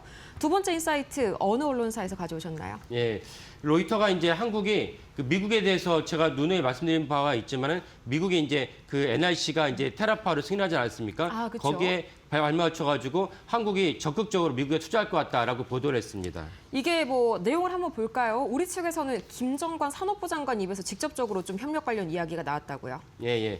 뭐 우리가 뭐 누누이 말씀드린 대로 사실은 작년에 이제 관세 이슈가 나왔을 때 우리가 한편으로는 우리나라 같은 국가에다가 물론 5천억 달러, 3,500억 달러 내놓으라는 게 말이 되느냐라고 얘기를 하다 결국 이제 어느 정도 타결을 했습니다. 그래서 타결한 마당에 우리가 긍정적으로 이제 이 거액을 갖다 투자한 것을 어떻게 이제 환원을 할 것이냐, 어떻게 수익률 탈취할 것인지 봤을 때는 결국 미국이 원전을 갖다가 투자하기 원하니까 원전 분야, 조선 분야에 우리가 의도적으로 강하게 투자를 해서 거기에 대해서 우리도 같이 매출 올리면 좋겠다라고 볼 수가 있습니다. 이런 점을 이제 로이터가 동시에 이제 보도를 한 것이고 또한 이제 아까 말씀드렸고 제가 지난주에 소개시킨 대로 빌 게이츠가 투자한 테라파워를 갖다가 미국의 NRC, 미국 원자력 규제위원회가 한 몇십 년 만에 처음으로 승인을 했습니다. SMR인데 승인을 했기 때문에 이 점 역시 우리에게도 긍정적이라고 볼 수가 있겠습니다. 그래서 우리나라가 투자한 돈을 갖고 미국의 테라파워를 비롯한 또 사실은 대형 원전도 미국이 또 원하기도 하고 이런 식으로 투자를 한다면 우리가 투자한 것을 바탕으로 우리나라 기업과 우리나라 투자자들에게 사실은 과실을 향유할 수 있는 그렇게 이제 그 통로를 열 수 있겠다라고 볼 수 있겠습니다. 네, 이거는 뭐 저희가 이전에도 한번 보도를 해드렸지만 이 미국의 원자력 규제위원회죠. NRC가 테라파워 건설을 승인하면서 좀 가능이 된 거잖아요. 예, 그렇습니다. 그래서 그 NRC가 이제 승인을 했는데 그 말은 무엇이냐? 그러면 SMR에서 또 다른 테라파워의 후속이라서 뉴스케일 파워, 그리고 엑스에너지. 엑스에너지는 이제 아마존이 적극적으로 투자하고 있는 에너지 기업이죠. 이런 기업들이 잇따라 이제 승인 받을 공세가 높다라고 보면 되겠고, 그렇다면은 사실은 여기에 대해서 우리가 눈여겨볼 종목은 이제 화면에 보이신 대로 에너지 관련 종목들이 있고, 특별히 주기기로 해당한다는 이제 그 두산 에너비트는 적극적으로 이제 해당 종목에 대해서 수혜를 얻을 수 있다라고 볼 수가 있겠습니다. 네, 그럼 구체적으로 우리가 좀 어느 부분에서 수혜를 입을 수 있다는 건가요? 이 테라파워에 SK도 연관이 돼 있다는데요. 네, SK는 일찌감치 테라파워에 지분을 투자해가지고 그쵸. SK 이노베이션을 같이 투자를 했습니다. 그러면 투자한 종목에 대해서 상장을 해서 적극적 매출 올리면 상장 차익도 이제 눈여겨볼 수가 있는 거죠. 이 점도 되게 중요하고요. 그다음 아까 말씀드린 주기기는 이제 두산 에너비트를 공급할 것이 보이고 그 외에 핵심 장치들 많이 있습니다. 거기서 당연히 이제 BHI도 원전의 주요 종목이기 때문에 같이 눈여겨보시면 좋겠고 또한 이제 한수원과 같이 맞물리는 한국전력 기술도 역시 동일하게 원전 수혜 종목으로 같이 보시면 좋을 것 같습니다. 네, 이 웨스팅하우스가 실제 생산한 능력이 없다는데 우리의 수혜 부각이 더욱더 강하게 되는 것 같습니다. 그러면 이제 이번에 테라파워 승인을 해줬으니까 이게 순차적으로 다른 SMR 승인으로 이어질 수 있겠다 기대해봐도 괜찮을까요? 예, 맞습니다. 그래서 아까 말씀드린 대로 뉴스케일 파워, 엑스에너지가 있고 문제는 무엇이냐면 이것이 진짜 본격화됐을 때 전 세계 곳곳에서 야 우리도 SMR을 짓겠다라는 이제 수주가 이제 쇄도할 것입니다. SMR이 왜 중요하냐? 우리가 AI 시대에 AI가 너무나 많은 우리에게 신기원을 갖다 일으켰지만은 단지 그 가장 큰 부작용이 무엇입니까? 전기 먹는 하마라는 것입니다. 엄청난 최첨단 기술을 갖다가 장착을 했지만 전기가 없으면 무용지물 아닙니까? 이 점에서 사실 전 세계 곳곳에서 이제 SMR 요구를 하고 있고 이 틈을 타서 트럼프 정부가 미국 본토에도 원전을 갖다가 지속적으로 짓지만은 제가 이제 몇 주 전에 소개해드렸지만 슬로바키아, 아르메니아 이런 동유럽에도 러시아 안마당 그곳에까지 가서 트럼프 대통령이 이제 막대한 이제 자금을 지원해주면서 야 너네도 원전을 지어 이렇게 이제 가고 있습니다. 그렇다면 원전을 지을 때 웨스팅하우스는 같이 끼어들겠지만 웨스팅하우스는 직접 재산권밖에 없습니다. 실제로 실현하려고는 주기기를 생산하는 것은 오직 우리 두산에너비밖에 없기 때문에 이런 맥락에서 이제 우리도 동유럽의 원전이 확산됐을 때 우리의 종목들이 같이 수혜를 볼 가능성이 높다라고 말씀드리겠습니다. 네, 안 그래도 어제 이 XAI 측에다가 이 대형 가스터빈을 공급한다는 소식 나오면서 두산 에너빌리티 주가가 큰 폭으로 급등했죠. 여기에다가 날개를 달아줄 소식 한 가지까지 더 만나봤습니다.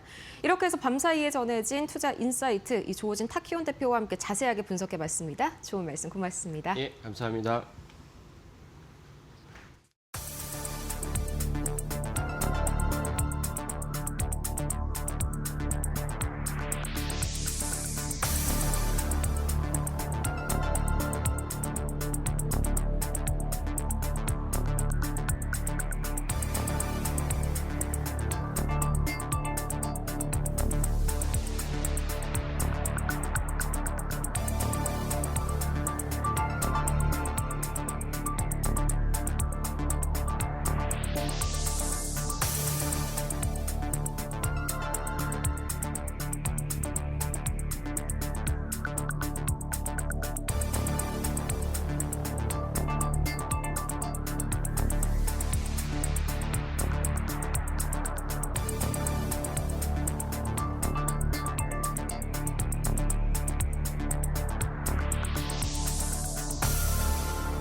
네, 시간은 밤새 편히 잘 쉬셨습니까? 3월 11일 수요일입니다. 자, 오늘 이데일리 신문에 나온 내용들 또 브리핑 시작해 보겠습니다.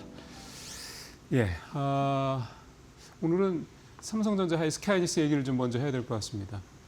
어제 주가가 급등을 했죠. 앞서 보신 것처럼 삼성전자 거의 10% 가까이, 그다음에 SK하이닉스는 12% 이렇게 전후로 상승을 했습니다. 어제는 또 정기장보다 애프터마켓에서 더 상승 폭이 좀 확대가 되는 그런 모습을 보였습니다. 분위기가 더 좋다 이렇게 좀 봐야 될 것 같고요. 근데 예, 좀 표 나옵니다만은 근데 최근에 삼성전자 SK하이닉스 주가 흐름을 보면 역시 뭐 코스피 지수만큼이나 롤러코스터입니다. 지난주 화수죠. 이제 급락을 했었던 두 날 저렇게 한 20% 정도씩 떨어졌고요. 그다음에 5일 날 반등을 했었는데 그 다음 날 6일 날 전체 시장은 반등을 이틀 연속 할 때 두 종목은 그렇게 좋지는 않았죠. 그러다가 이번 주 들어서 월요일 날 또 저렇게 급락을 하고 그다음에 이제 어제 저렇게 반등을 했습니다. 특징을 보면 아직은 떨어지기 전, 그러니까 3월 3일 전이니까 이제 2월 27일인가요? 그때 이제 마지막 날이죠. 마지막 거래일 날. 그때 26일 날 고점 찍고 27일 날 조금 떨어졌었는데 그때 수준까지는 아직 회복은 못했습니다. 근데 어제 이 상승 폭을 보면 그 전날 떨어졌던 하락폭을 훨씬 더 뛰어넘는 그런 상승폭을 보였다라는 점에서 이제 뭔가 삼성과 하이닉스가 이 이란 전쟁으로 인한 이란 사태로 인한 어떤 그런 이 변동성 장세에서 좀 회복이 되는 게 아니냐 이런 기대감을 좀 낳게 하고 있습니다. 뭐 긍정론과 신중론 여전히 다 혼재를 하고 있는 그런 상황인데요. 어제 외국인이 이 두 대형 이 전기전자 업종의 두 대형 반도체주를 샀다라는 게 일단 하나가 그런 뭐 긍정적인 신호의 뭐 표시일 수도 있겠고, 그 다음에 두 번째는 오늘 아침에 어제 나온 얘기겠죠. 어제 나온 얘기가 이제 보도가 이제 오늘 우리 시간으로 이제 새벽에 나오는 얘기가 될 텐데 대만의 파이슨이라는 그런 반도체 관련된 업계 회사가 하나 있습니다. 여기 CEO가 인터뷰를 되게 자주 하는데 이 양반이 이런 얘기를 했습니다. 낸드하고 D램의 이 현재 수급 부족 문제는 사이클의 이제 시클리컬한 문제가 아니라 스트럭처란 문제죠. 구조적인 문제다 이런 얘기를 좀 하고 있습니다.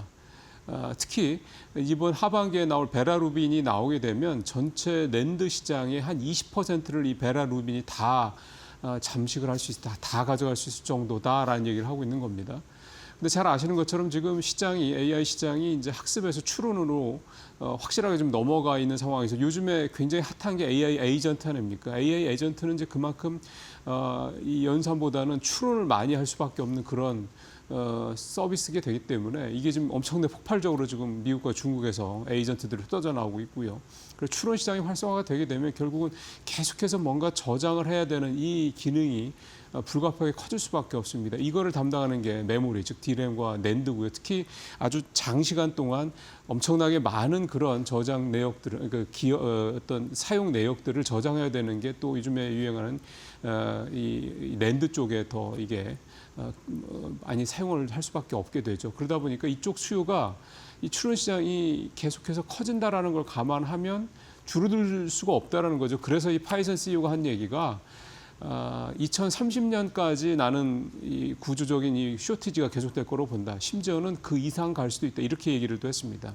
물론 한 개별 회사의 CEO의 전망이 뭐 이게 확실하다 이렇게 뭐 100% 장담할 수는 없는 얘기긴 합니다만 이 양반의 그 메모리 시장의 향후 쇼티지의 근거가 이 추론 시장을 가지고 언급을 했다라는 점에서 봤을 때는 이게 또 전혀 그 회사가 자기네 먹고 살 거에 홍보하는 거다 이렇게 볼 수만은 또 없는 문제라는 생각이 듭니다.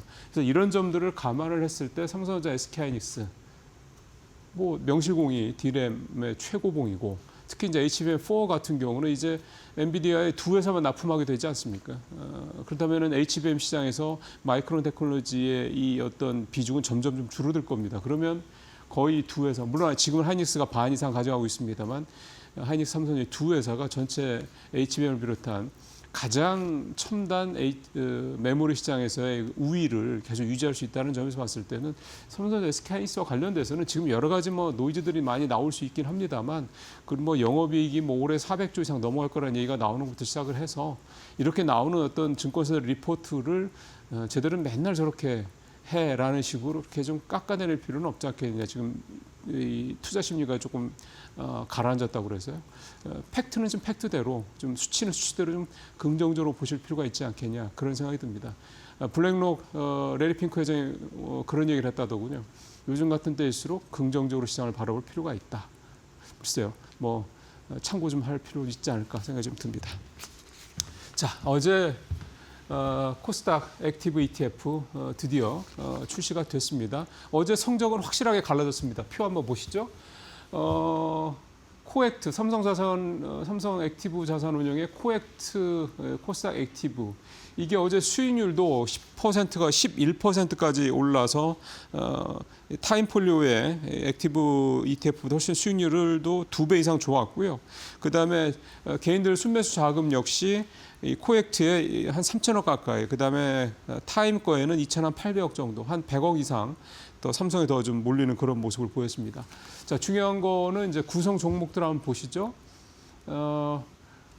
큐리어트, 성호전자, 파두.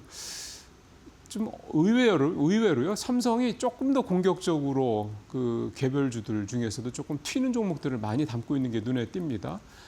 그다음에 타임은 그에 비하면은 이제 에코프로, BM 같이 이렇게 코스닥 시총 상위 종목들 중심으로 리노공업 보이고 리가캠 보이시죠? 레인보우 로보틱스, ABL바 이렇게 시총 상위 종목들 중심으로 좀 갖고 있는 게 좀 눈에 보이고 어째 이런 차이들이 사실은 수익률에서도 차이가 났다 이렇게 좀 볼 수가 있을 것 같고 뭐 또 보시는 것은 삼성이 또 보수가 좀 더 싸죠. 그런 것도 영향이 전혀 없다고 볼 수는 없을 것 같습니다.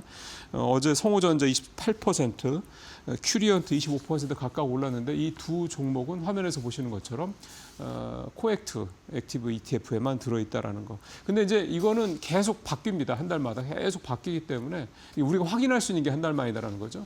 그렇기 때문에 이제 결국 액티브 ETF라는 거는 누가 얼마나 시장에서 가장 핫한 종목들을 잘 발굴하거나 잘 따라가느냐.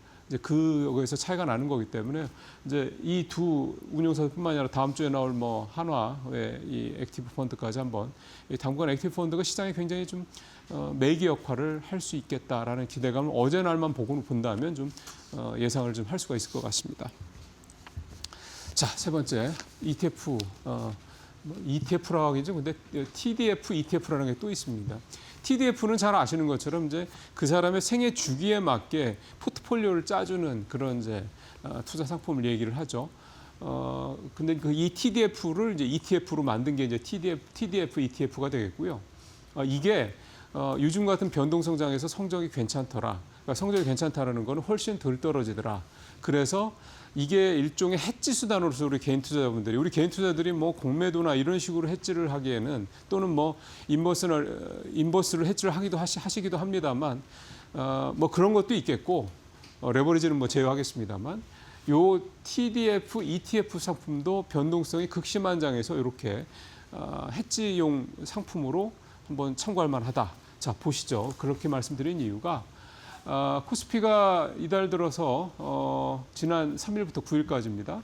15% 이렇게 급락을 한 상황에서 TDF, ETF가 마이너스 1%, 현저하게 한 9분의 1 정도로 손실이 적었죠. 그 중에서 타이거, 그러니까 미래자산운용의 타이거 이 TDF 2045라는 요 상품은 게다가 플러스를 일으켰습니다. 물론 플러스가 뭐 크지는 않더라도 15% 떨어지는데 1% 가격 올랐다는 얘기는 따지고 보면 16% 올랐다는 얘기로 거꾸로 생각하면 그렇게 생각할 수도 있는 거기 때문에 이렇게 좀 볼 수가 있는 거고요. 그래서 결국은 이 말씀을 좀 드리는 이유도 이런 상품들이 있기 때문에 여러분들께서 그 포트폴리오를 짜실 때 요즘같이 변동성이 당분간 좀 있을 만한 장에서는 조금 안정적인 포트폴리오를 짤 필요가 있는데 이런 것도 한번 잘 참고하시면 좋겠다는 생각이 들어서 이 내용을 가져왔고요. 자세한 내용은 기사 들어가서 보시면 조금 더 구체적일 겁니다. 마지막으로 짧게 하나만 더 보겠습니다. 미장보다 국장. 예.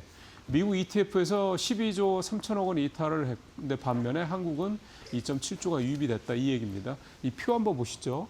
자금 유입이 큰 국내 ETF 5종목인데 대부분 지수 상품들이죠. 반도체가 2개가 들어있는 것도 좀 눈에 띄고요.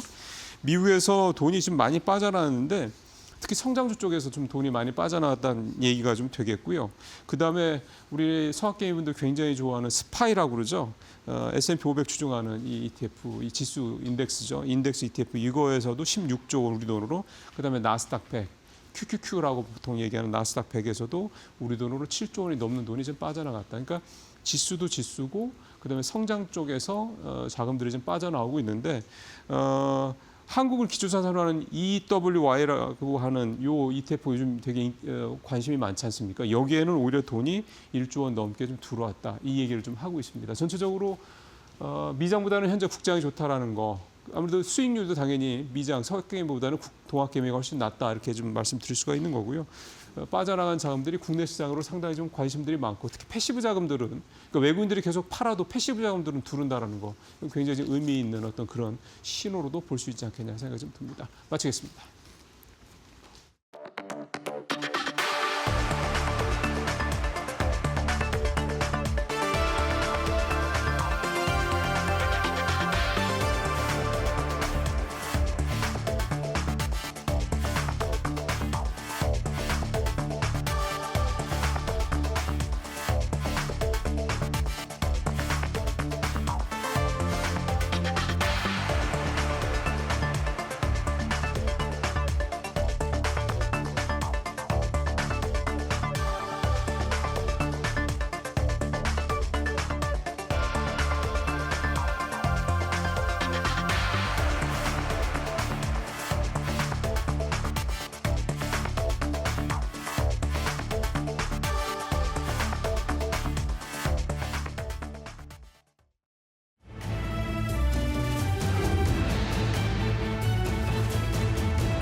밤사이에 유가가 그야말로 롤러코스터를 타면서 정말 어떻게 대처해야 할지 참 혼조세로 마무리가 됐었던 아쉬웠던 뉴욕 증시였습니다.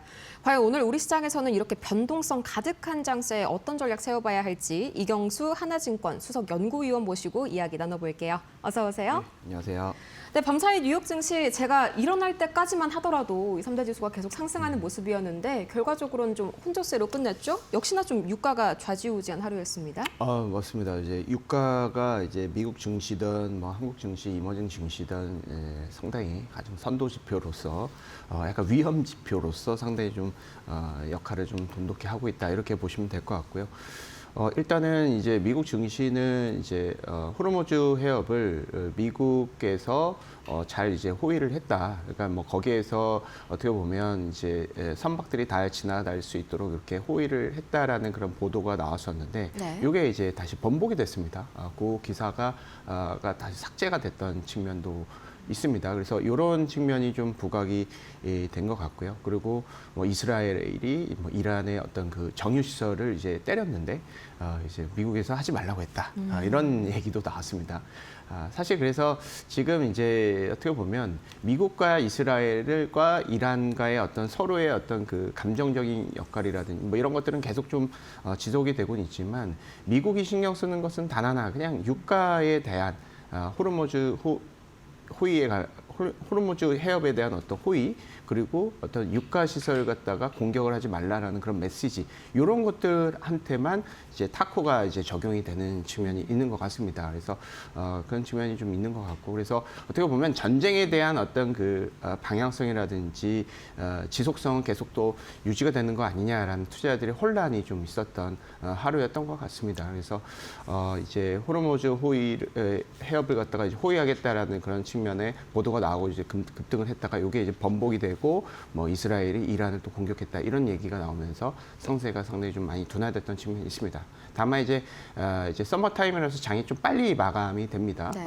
오전 5시면 이제 마감이 되는데, 그 이후에 이제 오라클이 상당히 실적 서프라이즈가 나왔고, 이런 측면이 이제 어떻게 보면 한국 증시에는 긍정적인 역할을 하지 않을까 이렇게 판단하고 있습니다.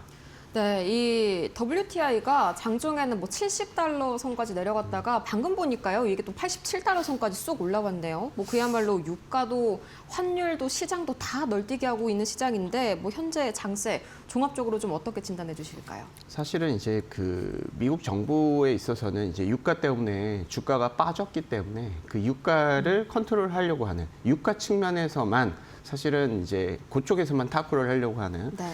그런 측면이 있습니다. 그래서 결론적으로는 유가의 어떤 그 흐름을 좀 막고자. 그러니까 시장이 하락하면은 본인이 타쿠한다. 그러니까 시장이 어느 정도 횡보거나 시장이 계속해서 우상향 곡선을 좀 그린다라고 하면 사실 전쟁을 끝날 생각은 좀 없는 측면이 있는 것 같습니다. 물론 그렇게 될 수 있을지 모르겠지만, 지금 뭐 이란에서는 다시 이제 호르무즈 해협을 갖다가 이제 기뢰를 이제 깔았다라는 얘기도 나오지 않겠습니까? 그래서 이런 측면은 또 이제 미국이 기뢰를 다시 또 파괴했다라는 보도도 나오고, 이게 뭐 100% 우리가 믿을 수 있는 건지, 실질적으로 기뢰는 100% 제거가 될 수가 있는 건지, 우리가 눈으로 보이는 건지, 이렇게 저희가 생각을 한다라고 했을 때는 계속 투자자들의 어떤 그 혼란만 가중시키는 그런 측면이 있는 것 같습니다. 그러다 보니까 유가 측면에서는 상승세를 계속해서 억지로 억누르는 그런 정치적인 행보가 나오긴 하겠지만은, 전반적으로 이제 유가는 기존의 60달러, 70달러보다는 높아진 수준인 거잖아요. 그러면 이 상태가 유지가 되면 인플레이션은 사실은 어떻게 보면은 필연적일 수밖에 없습니다. 이를테면 원재재 가격이 뭐 운송비가 높아지면서 원재 가격이 뭐 높아진다거나, 아니면은 뭐 이제 곡물 가격이 높아진다거나, 이런 측면에서, 그리고 금리도 올라가게 되겠죠. 그래서 지금은 사실은 유가가 뭐 120달러를 찍고 내려왔다라는 것밖에는 사실 우리가 호재로서 인정할 수 있는 그런 재료는 없다라고 생각을 하고 있어요. 그래서 결론적으로 우리가 궁극적으로 우리가 두려워하는 스태그플레이션에 대한 우려는 여전히 상존해 있다. 여전히 이 유가 측면에서만 미국이 조금 이제 발을 이제 뒤로 이제 빼는 그런 측면으로만 보인다라고 하면은 투자자들 입장에서는 완벽하게 이게 안전하다라고 생각하기는 어려울 것 같습니다. 그래서 어찌됐건 스태그플레이션이 가능성이 있어진다라는 측면, 네. 그런 이제 안전장소는 계속 좀 상존한 것 같고, 또 한 가지 뭐 트럼프 대통령이 탄핵이 될 것 같다, 28년도까지 탄핵이 된다라는 그런 확률은 상당히 높아지고 있어요. 이런 것들도 어떻게 보면 네. 뭐 환원한다라기보다는 금융시장 측면에서는 새로운 변수가 될 수가 있는 것이죠. 관세에 대한 얘기는 어떻게 될 것이며, 그리고 관세에 대한 그 방향성이 결국은 미국 물가를 많이 잡았던 측면이 있거든요. 그런 것들이 다시 되돌려지면 이게 금융시장이 과연 좋을 것인지, 이런 것들에 대한 불확실성이 더 가중되는 측면이 있는 것 같습니다. 그래서 사실은 지금은 어떤 우리가 키포인트라고 볼 수 있는 뭐 유가라든지 원자재 지수라든지 금리라든지 달러 인덱스라든지 이런 측면에서의 변동성은 어느 정도 우리가 열어놓고 가야 되는 상황이 아니겠느냐, 이렇게 판단하고 있습니다. 네, 뭐 실제로 이란 전쟁이 곧 끝난다, 뭐 이런 발언이 이번 주에 나왔지만 이제는 또 뭐 기회 이야기까지 나오면서 계속해서 좀 유가가 오르락 내리락 하고 있잖아요. 이런 변동성이 뭐 앞으로 몇 주 정도 될 거라고 보시나요? 이제 유가는 사실은 이제 기존의 어떤 뭐 70달러 이하까지 떨어뜨리기는 어려울 것 같습니다. 아, 네. 여전히 계속해서 그 혼란이 가중이 되고 있고, 이란이 완전하게 항복을 한다는 것은 호르무즈 해협을 오픈한다, 이런 거랑 똑같이 되는 것이죠. 아무래도 이란 같은 경우에는 이제 종교가 핵심적인 본인들의 코어가 될 것이고, 미국이나 이런 이제 서방 국가들 같은 경우에는 금융시장이 코어가 되고, 그것들이 결국은 본인들의 권력이라든지 본인들의 어떤 지위를 연결시킬 수 있는 핵심 수단이기 때문에, 이런 쪽을 이제 공격을 한다는 측면에서 봤을 때는, 전반적으로 봤을 때는 이게 쉽게 해결이 되기는 어렵다, 이렇게 생각을 하고 있고, 물론 이제 미국이 이제 기존의 러시아 우크라이나 전쟁 측면에서 그때 이제 유가가 꾸준하게 올라가서 120달러, 130달러까지 갔었던 거잖아요. 네. 그런 것들을 막기 위한 어떤 평화적인 제스처라든지 뭐 이스라엘을 약간 좀 자제를 시킨다거나 이런 액션은 좀 나타날 수는 있겠지만, 러시아 우크라이나 전쟁처럼 좀 전쟁이 장기화된다라는 측면, 그리고 이스라엘과 이란의 전쟁 역시 계속 장기화되어 있는 상태였잖아요. 그런 측면에서 사실은 좀 이제 이런 변동성은 이렇게 시간에 우리가 이제 예측을 할 수 있는 그런 측면보다는 우리가 대응을 해야 된다. 그래서 유가가 기본적으로 지금 뭐 10달러, 80달러 이 정도 수준이 유지가 된다라고 보면 금융시장의 어떤 안정성은 전쟁의 어떤 방향성과 전쟁의 지속성하고 무관하게 금융시장은 빨리 안정이 될 수도 있을 것 같고요. 이게 좀 확장이 돼가지고 유가를 많이 건든다라고 했을 때는 이게 이제 금융시장에 미치는 영향은 계속 지속이 된다라고 봐야 될 것 같습니다. 그리고 더 걱정이 되는 것은 이란이 지금 이제 지도부가 명확하지가 않다. 그렇다라고 하면 지금 미국이 이란하고 계속해서 커뮤니케이션하는 주체 자체가 이란 혁명 수비자라고는 하지만, 거기에서의 어떤 지도부라든지 이런 것들이 명확하게 공개가 되고, 그들이 어떤 이제 이란 국민들을 100% 대변한다라고 볼 수가 없는 측면이 있습니다. 그렇게 되면 계속해서 게릴라성의 어떤 그 항전, 이런 것들이 일단 우려가 되는 측면이 있습니다. 저 개인적인 사견이긴 하지만 어찌됐건 요 리스크가 금융시장 따로, 전쟁의 어떤 그 양상 따로 나타날 수가 있는데, 기본적으로 이제 유가가 중요하다, 이렇게 판단하고 있고, 호르무즈 해협을 미국이 어떻게 협상을 하고 이것을 뭐 이제 포스적으로나 어떻게 이것들을 이제 호의를 하고 그쪽에 어떤 그 무역 수단, 핵심적인 수단을 마련할 것인지, 대체적인 항로가 개척이 될 것인지, 이런 여부도 상당히 좀 중요할 것이다, 이렇게 판단합니다. 네. 네, 유가가 7, 80달러 선을 좀 잘 유지를 해주는 게 중요하다고 말씀해 주셨는데, 뭐 그러면 앞으로 유가 전망이 어떻게 될까요? 뭐 밤사이에 긍정적인 재료도 있었지 않습니까? 유가는 뭐 100% 이제 이란의 어떤 항전 의지하고 이제 콜레이션이 높을 수밖에 없다, 이렇게 생각을 하고 있습니다.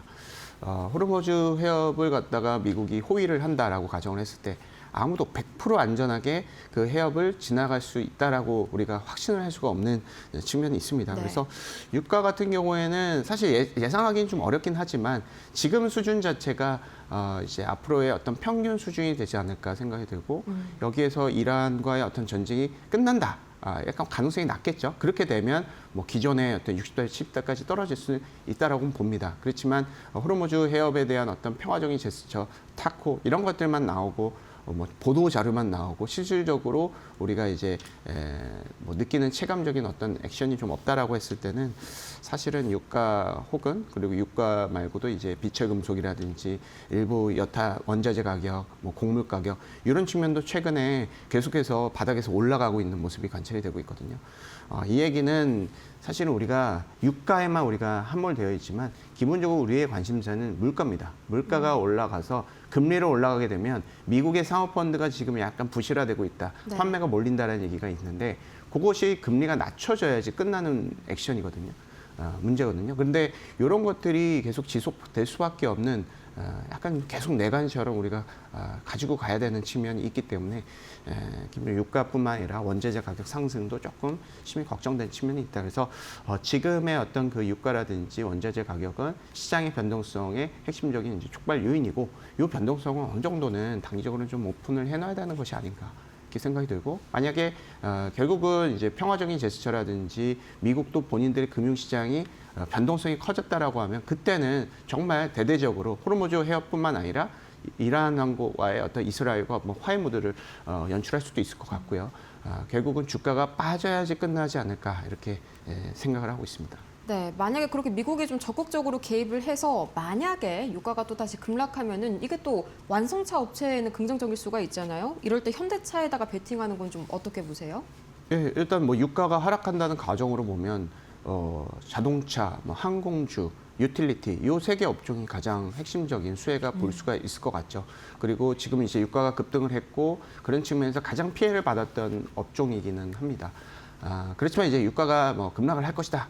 라는 그런 기대감. 우리가 항상 이제 차트를 많이 봐야 되겠죠. 유가가 지금 어떤 이제 뭐 외신에 따라서 떨어지는지 여부를 좀 봐야 될 것이고, 이게 어느 정도 한 $70 근처까지 좀 안정이 되고 그러면은 이제 긍정적일 수는 있겠지만 그렇게 되면 또 동시다발적으로 해당 업종의 주가가 많이 오르지 않을까 이렇게 생각을 하고 있고, 특히나 이제 거기에서 이제 자동차 같은 경우에는 이제 뭐 내연기관차도 있지만 전기차도 있고 미래의 성장 동력인 모빌리티라든지 뭐 자율주행 이런 기대감도 내년에 상당히 풍부하기 때문에 기본적으로는 유가에 대한 어떤 그 변동성에서 가장 피해를 받았던 자동차가 상당히 유리할 수도 있을 것 같고, 그리고 지금 이제 EWY라는 ETF에서 그 반도체에 캡이 걸렸잖아요. 네. 25%, 50% 그 캡이 삼성전자 하이닉스를 모두 다 외국인들이 팔아야 되는 이슈가 있는데 3위의 그 현대차부터 LG 에너지 솔루션이라든지 이런 이제 3위부터 그 아래 한 10위까지의 그 종목군들이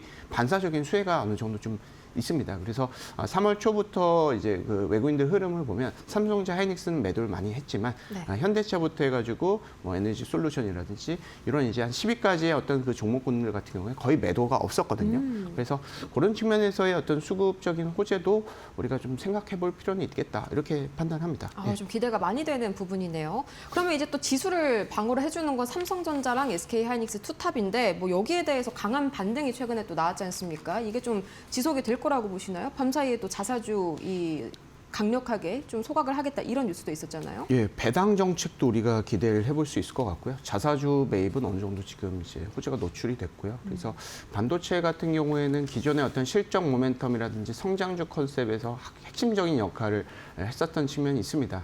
여기에다가 주주환원까지도 부각이 된다라고 했을 때는 밸류에이션 상향 여지가 충분하다. 삼성전자 올해 같은 경우가 9배에서 10배, 하이닉스가 한 6배에서 7배, 여전히 상당히 시장 대비해서 밸류에이션이 낮은 측면이 있고 글로벌 이제 탑 티어들 기업 이익을 제일 많이 내는 그런 그룹 안에서도 밸류에이션이 가장 낮은 그런 특성을 좀 가지고 있습니다. 그래서 삼성전자 하이닉스 측면에서는 계속해서 우리가 관심을 가져야 될 것 같고, 그리고 이제 EWY ETF에 대한 어떤 수급적인 어떤 우려 이런 것들은 분명히 있습니다. 아무래도 이 종목군들이 삼성전자 하이닉스가 시장 대비해서 많이 올라가게 되면 이 ETF를 추정하는 그 외국인 투자자 같은 경우에는 이 해당 종목군들의 비중을 덜어내야 된다는 측면이 분명히 있긴 합니다. 하지만 이 펀드의 규모 자체가 25조 정도밖에 되지 않아요. 25조 정도 된다라고 하면은 해당 종목군들의 비중을 조절한다고 하더라도 많게는 뭐 10%, 20% 조정한다. 한 1, 2개월 동안 조정한다라고 가정을 했을 때도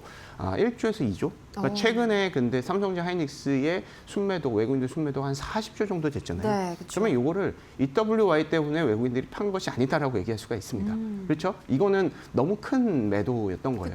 그렇죠. 그렇다고 해서 뭐 이머징, MSCI 이머징 ETF 같은 경우에는 해당 캡 이슈가 없습니다. 그래서 상당히 어떻게 보면 이 단기적인 어떤 안전자산 선호 때 한국의 어떤 기업 상위 기업들이 어떻게 보면 현금화하기 상당히 쉬운 측면이 있어요. 그리고 아시아에서 탑 티어의 기업들이기 때문에 해당 기업들한테 본인들 미국이라든지 유럽이 장 안 열렸을 때 여기에서 이제 공매도라든지 매도를 하면서 본인들의 어떤 리스크를 해지하고자 하는 수요는 항상 있어 왔습니다. 그런 취지일 것 같고요.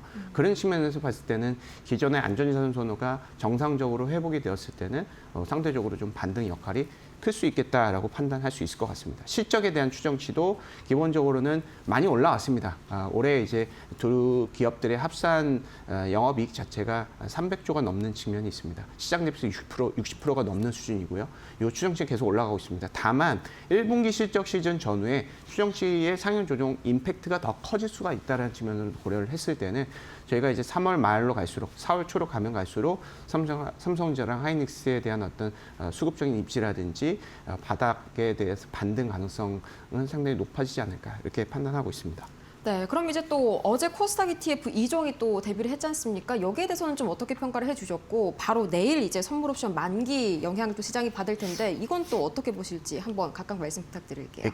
코스닥 액티브 ETF 같은 경우에는 상당히 상징성이 있어요. 해당의 그 시총 같은 경우는 2천억에서 3천억밖에 이제 형성이 되진 않습니다. 근데 엄청나게 늘어날 수 있을 것 같고요. 어제 기준으로 봤을 때는 각각 개인들이 한 3천억씩 매수를 했습니다. 그래서 이 두 가지 ETF로만 개인들이 한 6천억 매수를 했던 것 같습니다. 그렇지만 이 액티브 ETF만 보면 안 돼요. 패시브 ETF의 전체적인 코스닥 ETF를 추정하는 자금 자체가 지금 16조 원입니다. 이 추정 설정이 계속 늘어나고 있기 때문에 전반적으로 코스닥에 대한 어떤 기대감이 있다. 그리고 액티브 ETF 같은 경우에는 코스닥 안에서 자정작용을 담당하는 ETF가 없었어요. 그래서 실적이라든지 저평가 측면에서 상당히 자정작용을 잘 할 것이고 이런 측면이 있다. 그리고 만기 같은 경우에는 기본적으로 지금 이제 선물 외국인들 매도가 많이 쌓여 있습니다. 이게 어느 정도 이제 청산이 될 수 있다. 매수 전환될 수 있다. 이렇게 판단하고 있습니다. 네, 이렇게 해서 오늘 이경수 하나증권 수석 연구위원 모시고 이야기 나눠봤습니다. 좋은 말씀 고맙습니다. 네, 저희는 다음 이 시간에 더 유익한 소식 가득 들고 찾아올게요. 오늘도 함께해 주신 여러분 고맙습니다.